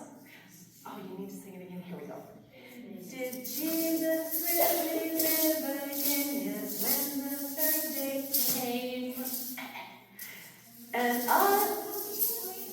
what is it? He wakened and he left the tomb. He called Mary. Came in name. Switch hands. Did Jesus come to those he loved? Yet people touched his feet. And all the fish and honeycomb he did truly eat. There's some more. Here we go. And there were nail prints in his hand and spear wounds in his side. Did Jesus really live again after he had died? Side with that. Oh yes, and so shall I. Your words are all the rhyming words, none of the other words. My words are all the rest. Only the rhyming words. Did Jesus really live again? Yes, when the third day came, he wakened and he left the tomb. He called Mary's name. And no, did Jesus come to those he loved? Yes, people touched his feet. And of the fish and honeycomb he did truly eat. You're good. And there were nail prints in his hand and a spear wound in his side. Did Jesus really live again after he had died? Oh yes, and so shall I. Shakers in your lap. Big breaths. Did Jesus really live again? Yes, when the third day came, he wakened and he left the tomb. He called Mary's name. Whose name? Mary's. Did Jesus come to those he loved? Yes, people touched his feet. Wait, who touched his feet? People. Which people? The ones in the new world. And of the fish and honeycomb he did truly eat. Can you eat when you're not alive? And there were nail prints in his hand and a spear wound in his side. Did Jesus really live again after he had died? What's the answer?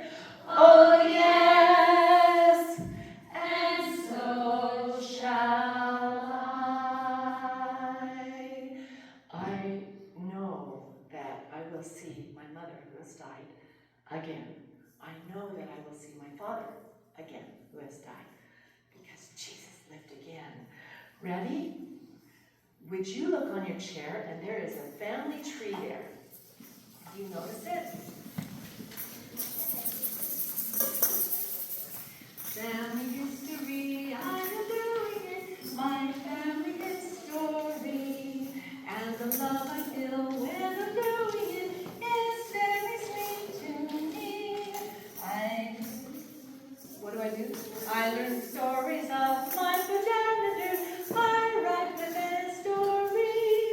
I make of my loved one in my own family. My dad's name is Levitt. They used to say Levitt or Levitt. And my mom's name is Anna. My daughter's name is Gianna, to be honoring my mom. His dad's name was Clarence, an old name, and his mom's name was Clea, another old name. Do you know your grandmas and your grandpas? Will you write them down? I'm going to sing 2 or 3 times. Family history, I am doing it. Wait, do you need pencils? You got them? You need a pencil. Okay, ready? I have pencils. I brought a whole bunch. There they are. Didn't you pass them down? Or would you pass them down? Yeah. Here's some pencils for anybody that needs one. Family history, I am doing it, my family history. And the reason why I am doing it, no, that's the old words. And the love I feel when I'm doing it is very sweet to me. I learn stories of my progenitors, I write their history. I keep records of my family, on my own family, of my loved ones, on my own family tree. My mom had curly hair. Did any of your ancestors have curly hair? hair. My dad had thick black hair. And my grandpa once posed as a Native American because his was so black. Draw pictures of your ancestors.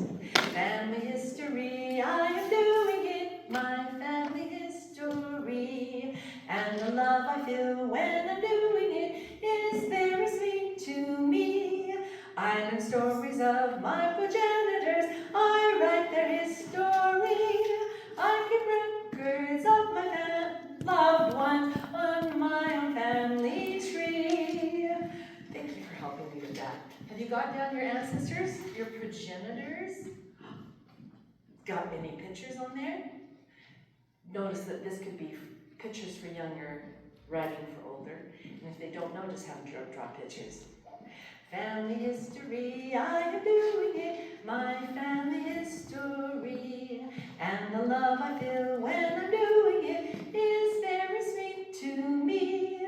I learn stories of my progenitors, I write their history. I keep records of my loved ones on my own family tree. I think I'm going to get the words after singing it 70 times. You got it? Would you be able to sing whatever words you can? You don't have to sing all the words, but some of them. Family history, I am doing it, my family history. And the love I feel when I'm doing it is very sweet to me. I learn stories of my progenitors, I write their history. I keep records of my loved ones on my own family tree. Did you know that when the prophet says gather Israel, he wants you to make a family tree in order to gather your part of the tree. You are doing what the prophet wants when you make this picture. Ready? Pretend to hold paper plates with me.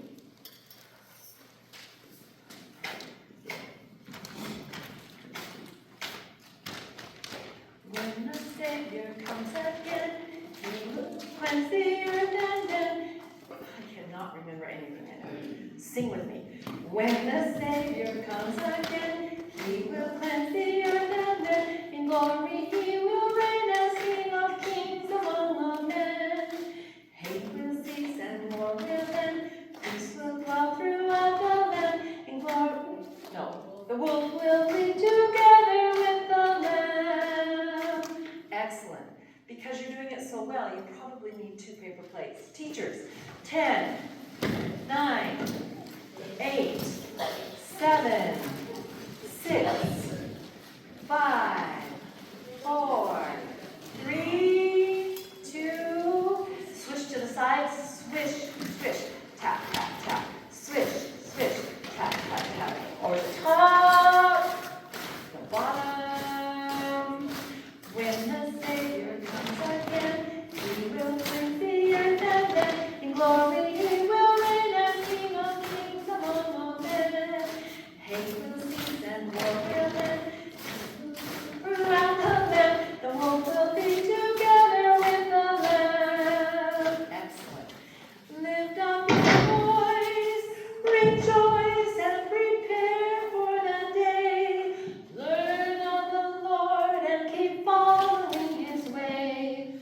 No one knows the day and hour when he will come again, but he'll return as scriptures say. It will be a joyful day when our beloved Savior comes again. I hope you and I are alive when he comes again. It will be a joyful day. Thank you for singing with me. Oh, teachers, get your plates back.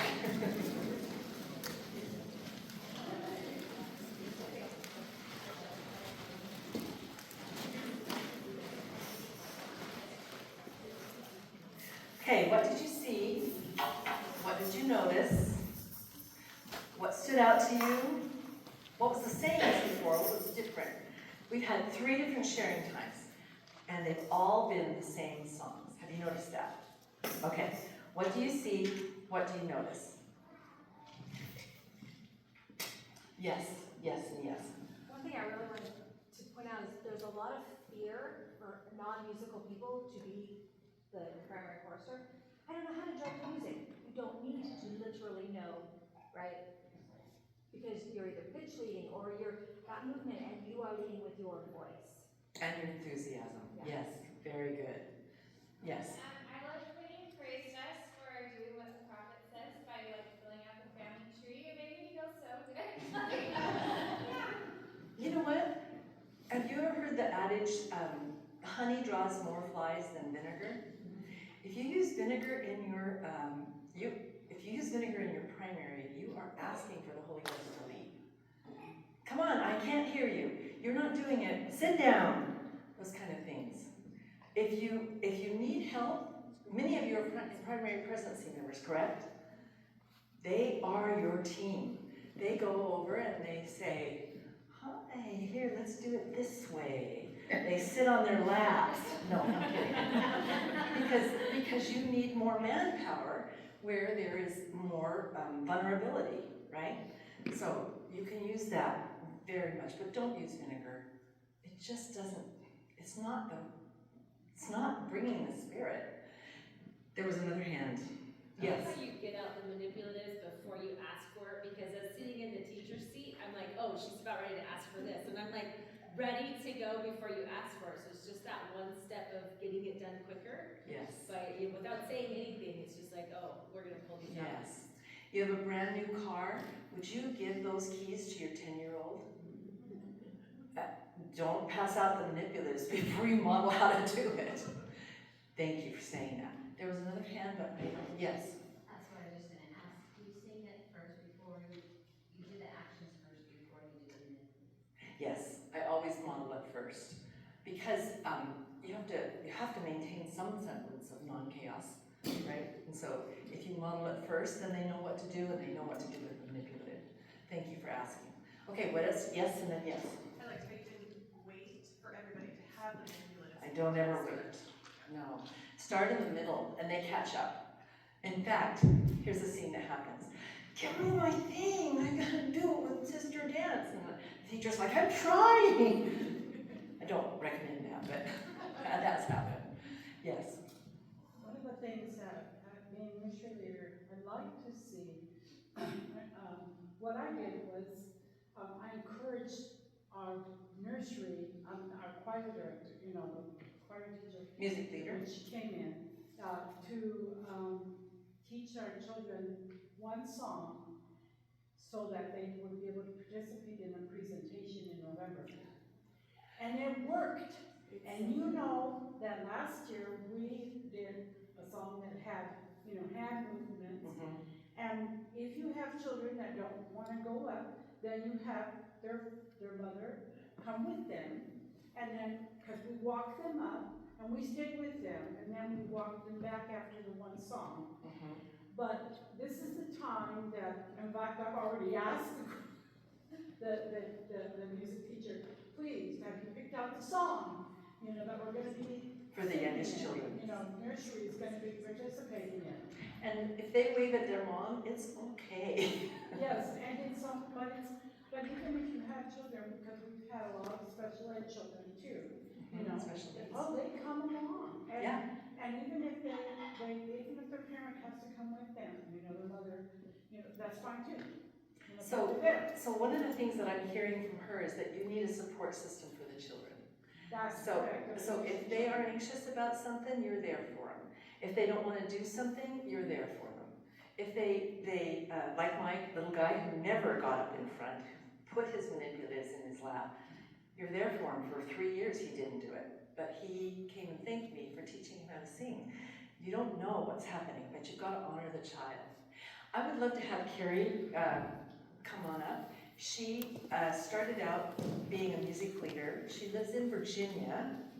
She's out here visiting her brother, who lives in Albany, near Albany, so she's still quite a ways away. But she has been doing music leader for 6 years. 6 years, okay. Okay. You want to speak loud or you want to use this? I'll speak loud. Okay, ready? Okay, so I actually just found this notebook, cleaning out my daughter's room, and I found my notes from when I came to see Sharla at Flip, Seattle, about 5 years ago, in 2020. And what the I put a big star by it. Experience is knowledge. And that is something that when Sharla asked me to talk to you about that, keep that in mind. So Sharla was talking about, would you give your keys to a 10-year-old? The first time you tried to parallel park, did you get it right? No, we don't. And so, like, you might try something. Someone in the Facebook group the other day said they tried a melody bout and it didn't go well and they didn't want to do it again.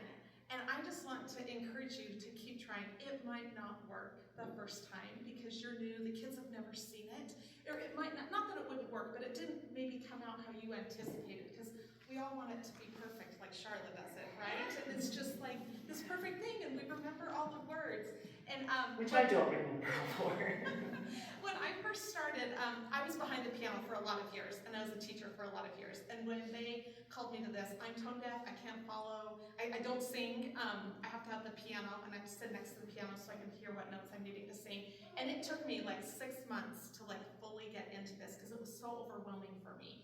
I started, like the first week, I took one song and I did one activity. And then the next week I did a different activity for that same song. And then the third week I did a different activity. And the fourth week a different activity. And then the second month I tried 2 songs. And I did 2 songs with different activities. And then the third month I threw in the 3 songs. Because for me, I couldn't fathom, I couldn't wrap my brain around how to make this work. And little by little, line upon line, like Sharla teaches, I was able to change how I did singing time to where the children were engaged, and I felt more comfortable doing it. And there are things that are still like song stories, because I don't sing well. I will invite a guest in, or I stand near the piano, and my pianist knows. I give her the script, and she knows when to give me the note and when to play. Right now, I have 17 boys in senior primary and 2 girls.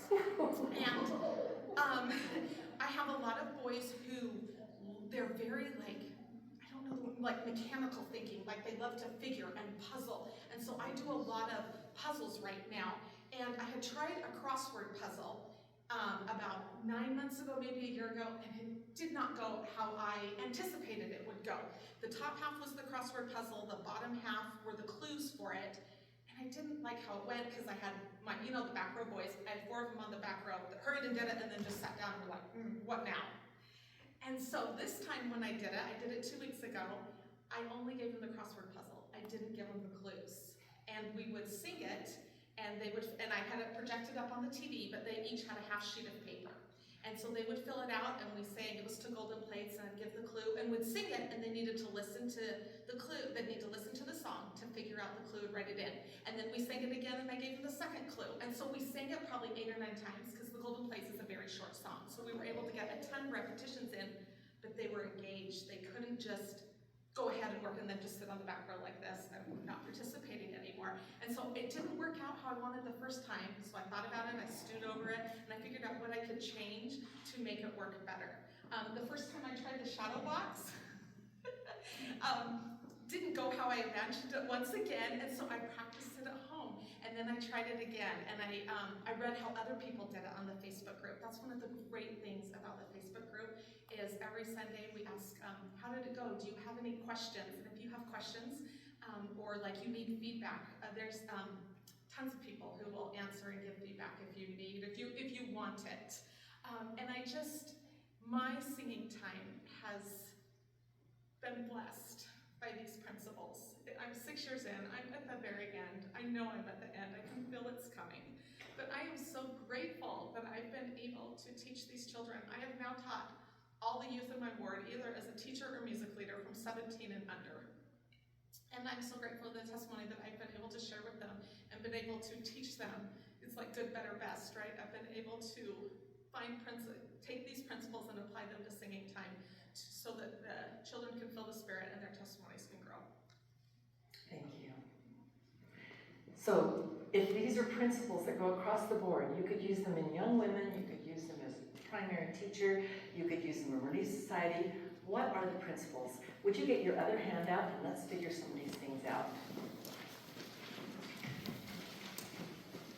The very first one on there has an apple, apple, apple, banana. What principle do you think that is? Say it again. Same, same, same. Same, different? Yep, I think that's what it is. Contrast gives a change of pace and helps the brain focus. So write what it is to you, and contrast is a really good way to learn, because if you have all apples, you're going to lose a child. But if you have an apple and a banana and then you have a kiwi, you're probably going to retain more of their attention span. Okay, what's the next one? The ladders. What do you think this principle is? Any ideas? I think it starts simple. I think it's line upon line. Don't try to teach the whole song in one time and say that it's going to their deep memory. It just doesn't do that. That's not the way that science has shown us that we learn, which I told you that in the last 4 years they've learned that small doses of line upon line is much better than longer times. What about, what's the next one? This one. What do you think about this one? Movement. Every child needs to move sometime in the presentation, not the second meeting presentation, sometime in the singing time in order to learn. There is probably, I'd say, 10 volumes on the power of moving to learn.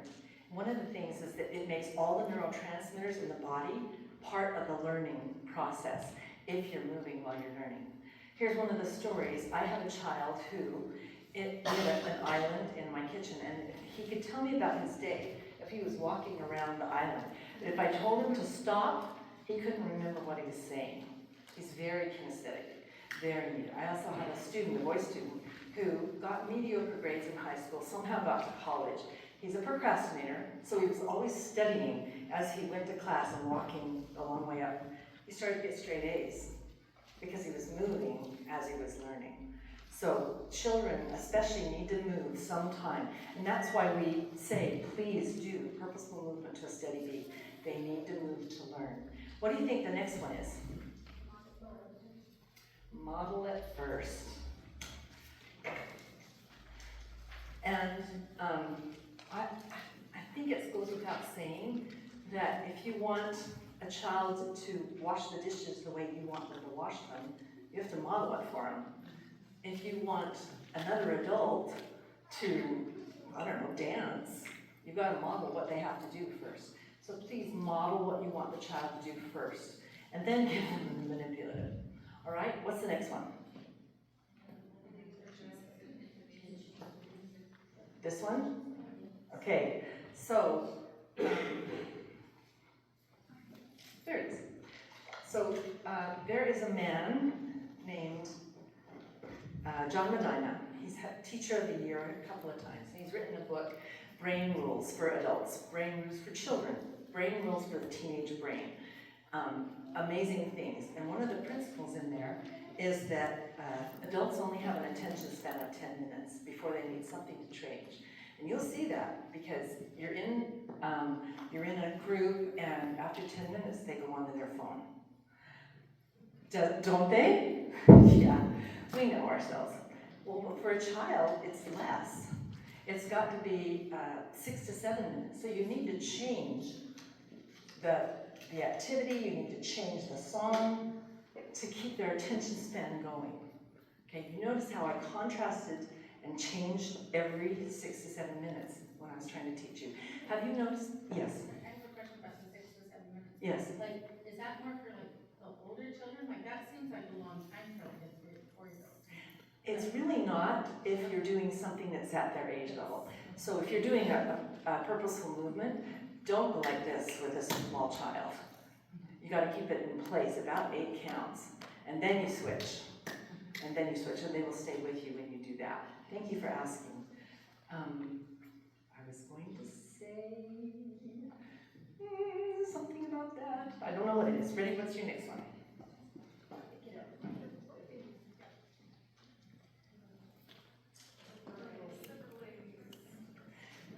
You need to teach in a whole bunch of different ways because the brain, it learns differently. You take in information differently.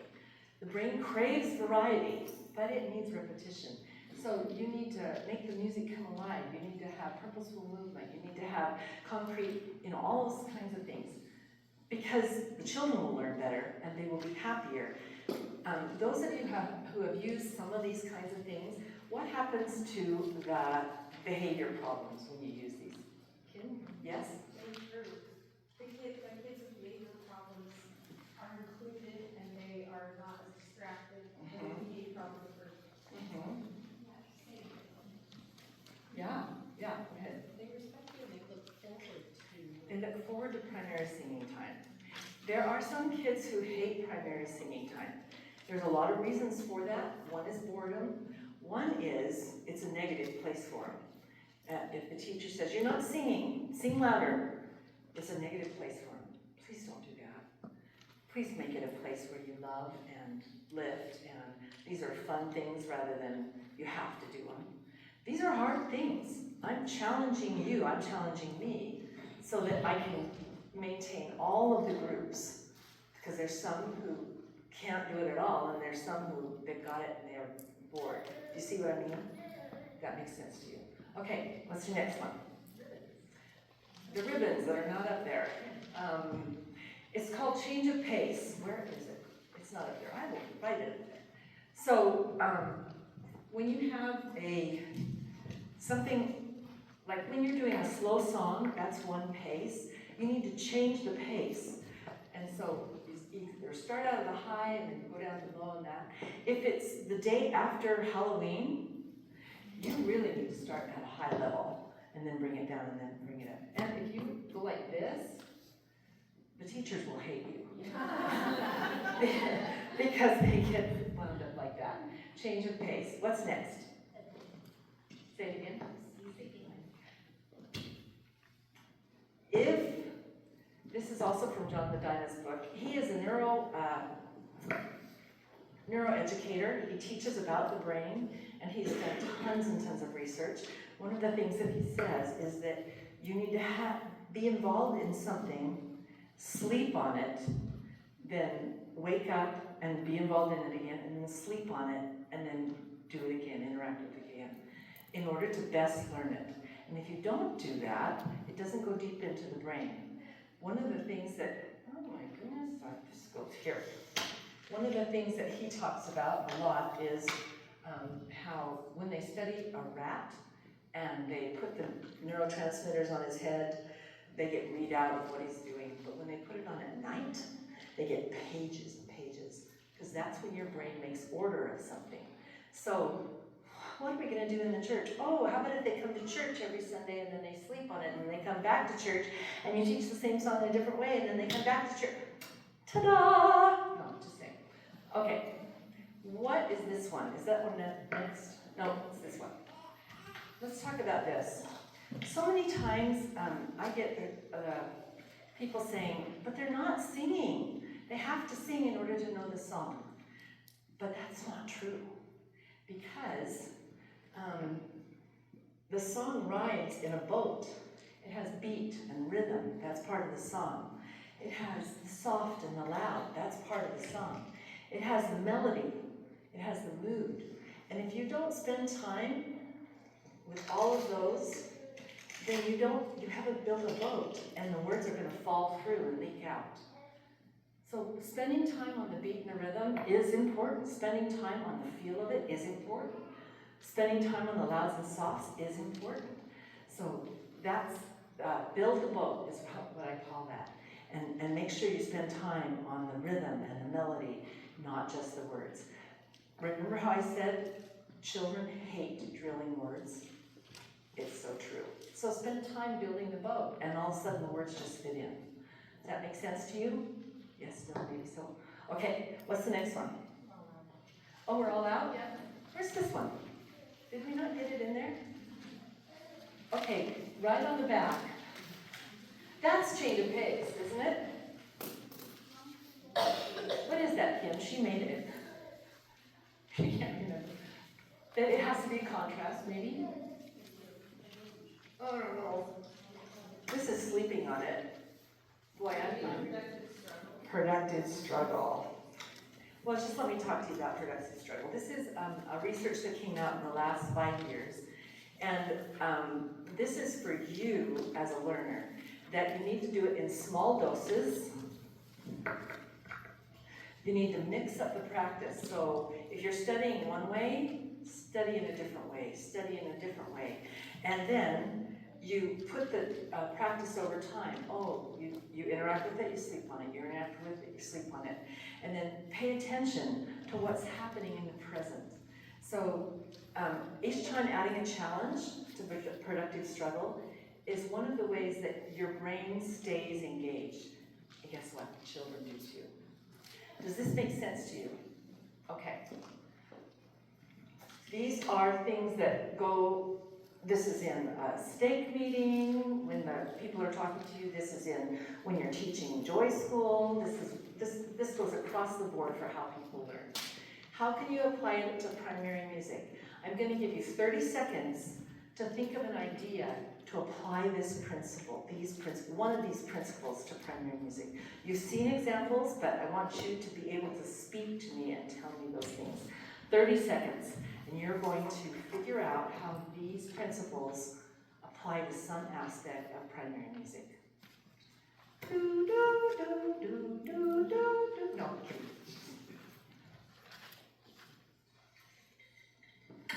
Got something?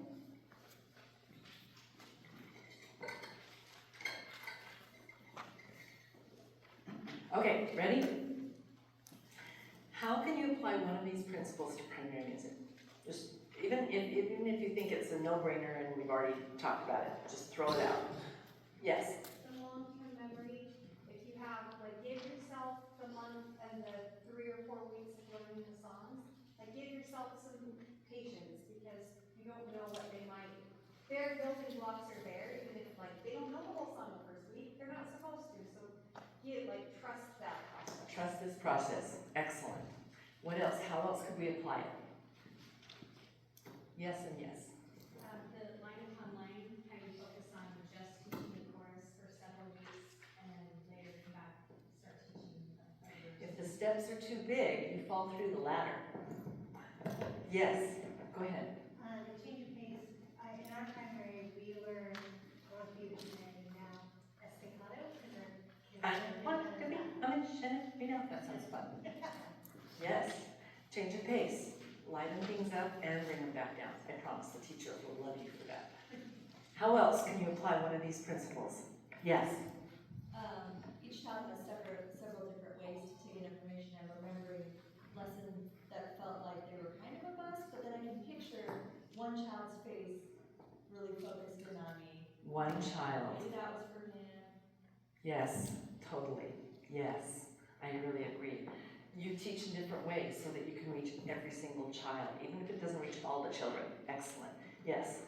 Last Sunday in our ward, we did like a challenge each time we repeat. We're doing anytime, anywhere. And so like, anytime, anywhere. Yeah, so like for one word, anytime, I'm like, okay, what do we want to do? So we clap. Mm-hmm. And then the next time we sung it for anywhere, we decided we were going to jump. And so we did both. We did the clapping on anytime, and then we jumped on anywhere. Uh-huh. We just kept adding it. Then we did prayer, and I think they spun around for prayer. I love that. I love that. And the creativity of the children going in will help them clue in better to what's going on. Okay, how else could you apply some of these principles into primary music? Come on. Yes? The movement thing is one that just sticks out to me because I think I'm very old-fashioned and like reverence and whatever. But kids need that movement, and so play into it instead of thwart it. I agree. Realize they're learning the movement, I but agree. how to be purposeful movement. Purposeful instead of chaotic. So you know that there's a list of the gifts of the Spirit, right? Love. Joy is one of those. Did you realize that when you were interacting with each other, you were giggling and laughing? That is the Holy Ghost. He brings good. He brings good feelings about each other. And you were probably laughing at yourself, but the feeling in the room was wonderful. It's a gift of the Spirit. So it is being reverent. The Holy Ghost is teaching. Okay, anybody else got any more to go? Yes? I was just gonna say with adding a challenge each time, I'm really good at coming up with a pattern, but I need to also do steps 2 and 3 and change it just a little bit each time to add difficulty each time we do it. Otherwise you lose the kids because you can't just do the same thing 6 times and keep their interest. So I need to start simpler and add something on each time, just tweak it a little bit. Yep, and that goes for any lesson you ever teach in any of the auxiliaries of the church. Excellent, excellent. Anybody got any more to tell us? Yes. I think for the 9-point class, change of Attention span. You can teach just that little part of one song, move on to another one, and always come back to it at the end. Like especially if you're doing a reverent song at the beginning, set the mood. You can end with that song again. I agree. Yes. You mix it up so that you can have the attention span stay active. Yes. Just one more thing about the movement. I think a lot of times in primary we think, well, I can only do a movement to an upbeat song. You can add movement to just about any primary song and just have your movement. Did Jesus really live again? Yes, when the third day came. Yes, you can. Here's a word of caution. I don't know where you're going to write it. Here's a word of caution. Each song has a feel, has a mood. And if you teach the song in the wrong mood, you will destroy the song. I am the child of God, and He has sent me. Does it match the mood of the song? It's fun, but it doesn't match the mood of the song. So, I want to be a missionary now. I don't want to live in a It doesn't match the mood of the song. Do you understand what I'm saying?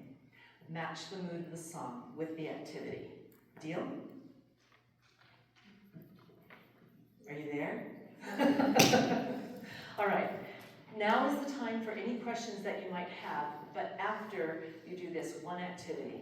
Would you, right now, take your pencil and write. These are the 3 most things that jumped out to me the most about what's going on right here. These are the things that I think I need to do for myself. It probably isn't something I've said, it's probably something the Holy Ghost has told you. Write down 1 or 2 or 3 things that you think you can take away from this and incorporate into your teaching, into whatever you're doing. Write down 3 things.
Keep thinking, keep writing, but I just wanted to show you. Do you recognize this at all? They were visuals that I used. A woman in my ward came to me and said, "You've asked me to draw some things for you. I will only do it if you publish this." And I wanted to tell you it was published in 1997. Some of you weren't alive. But I was given ideas, some of which I use now, for how to do this. Here's some drawings that we made into puzzles while we sang. Here is story songs. Here is, like I showed you with this. There are so many things, and there's ideas for movement. One of the things that happened as I consecrated my life to Heavenly Father and said, I will go and teach these kinds of things so that the children can love primary and love primary music. He started giving me more and more and more things. And then as I would research, it would come that, oh, this is shown in research as of 10 years ago, and I had been given it 15 years before. Or, oh, the research just showed this in the last 5 years, and I've been given it 10 years ago. So just so you know, the Lord wants you to succeed, and He will give you things that you need. And this was a training for you to take away something that you could incorporate to make it better for your children, to make it better for you. So I am grateful to be here. I'm grateful you have come. Does anybody want to share anything that they thought of that maybe stood out to them that they would want to incorporate? It doesn't have to, you don't have to. It can be personal, or you don't have to share. But I'm offering you this time, and also if you want to ask a question. Yes, and then yes. One of the things I appreciate about your presentation is that you're singing, and it's hard for the chorister to not lecture, and like you're always singing. I don't know how to make that transition for the choristers to be able to sing, move, sing. Okay, right now we're going to do this, and we're going to talk about this. Does that make sense? It does make sense. One of the things that you can talk to the choristers about is when you pack a U-Haul, if you don't pack them right next to each other, you waste a lot of space.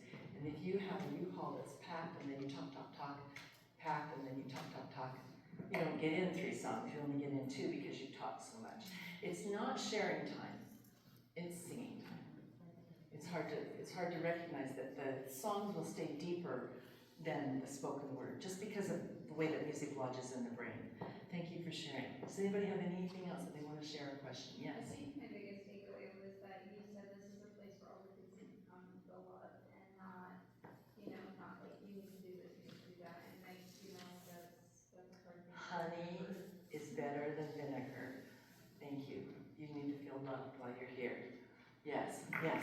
I've got junior and senior primary together all the time, and so if I want to do a challenge with the older kids but keep it simple enough for the younger, would you invite like a teacher to stand next to you to be with the younger?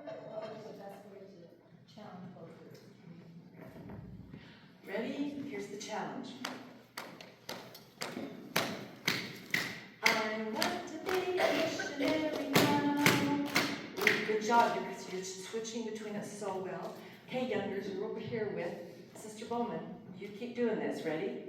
I want to be a missionary now. I don't want to wait until I'm grown. Yeah. You have to do 2 things at once. It's a dog and pony show. Has to be. Because you've got to meet their needs. They're younger and they have different needs. Having a 3-year-old in a 4th grade class is frustrating for both the 4th graders and the 3-year-old. So you got to do both. Okay. What else did you notice? What else would you like to share? What are your questions? Anything? What stood out to you? Yes, and then yes. Question. Scheduling all of it. So, Scheduling. Song with 2 verses and a chorus. You do the chorus for 3 or 4 weeks. Come back a month later and do. You can do the verse right after you've done the chorus. Do you ever? And then you put them together. Do a separate thing, come back to the first one? Do you ever do that, but with like chorus, do something different verse? So when I teach the chorus for 2 or 3 weeks, they've got it down, and then we start teaching the verse, and then as a walk-in, I put them both together. Okay. And they sing it both together with some kind of movement or whatever we're going to do. Because you want to chunk it up so that they'll remember it, but when you chunk it up, then do they ever put them together? Yeah, in the walk-ins. Thank you. Okay. Yes? I have the same problem with all of my parents Yes. together. And I noticed that none of your principles are based on play. The children play and then learn to play. And is there a way to present it so that the younger children can play and control their bodies pretty much? As like the older ones seem to lose control. They just lose control over their bodies. Is there a way to positively remind them that it's productive time, not playtime, but we're playing? Do you know what I mean? like help them, Yeah. find a way to teach them that they need to still maintain control over their bodies, even though they're playing. They're moving, in their minds, they're playing. Freeze. Freeze. Freeze. Oh, good job. You did it in 3 rather than 4. Is your hand right where my hand is? Is your neck facing the way my neck is? You've got it. Okay, you've got some control. You teach control. And what have you noticed when are they going crazy like this when you give them a chance to move? Most of them follow, but I have those few that are the topmost. They go crazy. And so, what did Moroni do when he came to the weakest fortification? What did he do? He put more meat in it. So, you go up to your primary president and you say, you need to fortify row 2. I will often say, oh, great job. I need someone right here. Great job. And I put my hand on the shoulder. Primary secretary right here. Thank you. Da, da, da, da, da, da. And the kid doesn't, well, he kind of knows that he's being, because they're usually older. Yeah, they're the olders, yeah. The youngers don't get out of control that much, I know. Great question. What else? Yes? This is just not from anything literally you said, but because we're all adults. Yes. It just reminds me, I'm so thankful for when the leaders in the presidency are singing and participating with the kids. It makes such a difference for those kids, their trust builds, especially the older kids that are like, I don't want to do this, I'm not sure what's wrong. But when the adults are doing it, If you have an adult male that's a teacher, you go to him personally and say, you're the model. And I really need you to model this the best way you can. I've had so many adult teachers come out when they were released and say, that was the most fun of any calling I've ever had. But only after they started participating. Sorry, I didn't mean to make it so loud. Yes, emphasize that they are the model. And you might have to take them aside. You know, especially if they're on their phone. What a model, what a model. So yeah, take them aside and say, you're modeling what needs to happen here. Thank you, great. Anything else that stood out to you? Anything else that you wrote down as, this is one of my 3 things, or a question? Yes? I like that you said, don't you don't say, we're a reverend child, everybody. It backfires when you say, I'm looking for a reverend child. Some people will conform to it, and some will say, I was reverend last week and you didn't choose me, so I'm going to be whatever I want to be. It backfires. Thank you for bringing that up. Yeah. Yeah. Not the same with sticks too, when you pull the sticks out. Yeah, you never choose me. I'm not going to participate ever. Yeah, engage every child. Yes. I love the cross your boundary. Midline. What a simple thing. Cross the midline. To teach them. And you know what? You will have children that read like this because they can't move their eyes back and forth across the midline, and you'll know that they're having troubles in other places in their lives. And if you can get them to cross the midline, some of them will like, I can't get over there. So just give them an opportunity to grow and learn. Thank you. Midline is huge. Yes. Along with that, I love obviously that we're teaching the gospel, but I think it's really cool that we're also teaching important things for their lives. So a lot of my kids don't go to church anymore, mine personally, but there's still like amazing things they learned at church that can benefit them. Music stays in the brain a long, long time if it's done deeply, and that's one of the reasons that we do it deeply. It's one of the reasons we do it. So I just want to tell you thank you for being here. Thank you for being willing to receive training, to try and up your game, to try and do for the children what is best for them. You probably were given some ideas today from the Holy Ghost, not from me, that you could take and try and do. I appreciate you very much for being here. High fives.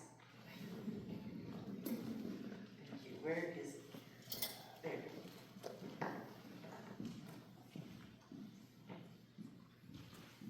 I'd like to thank everybody for being here today, and especially our guests from all over the place. We brought in lots of other states, and it was really fun to have everybody's cooperation. Have some more food before you go. Say hi to everybody.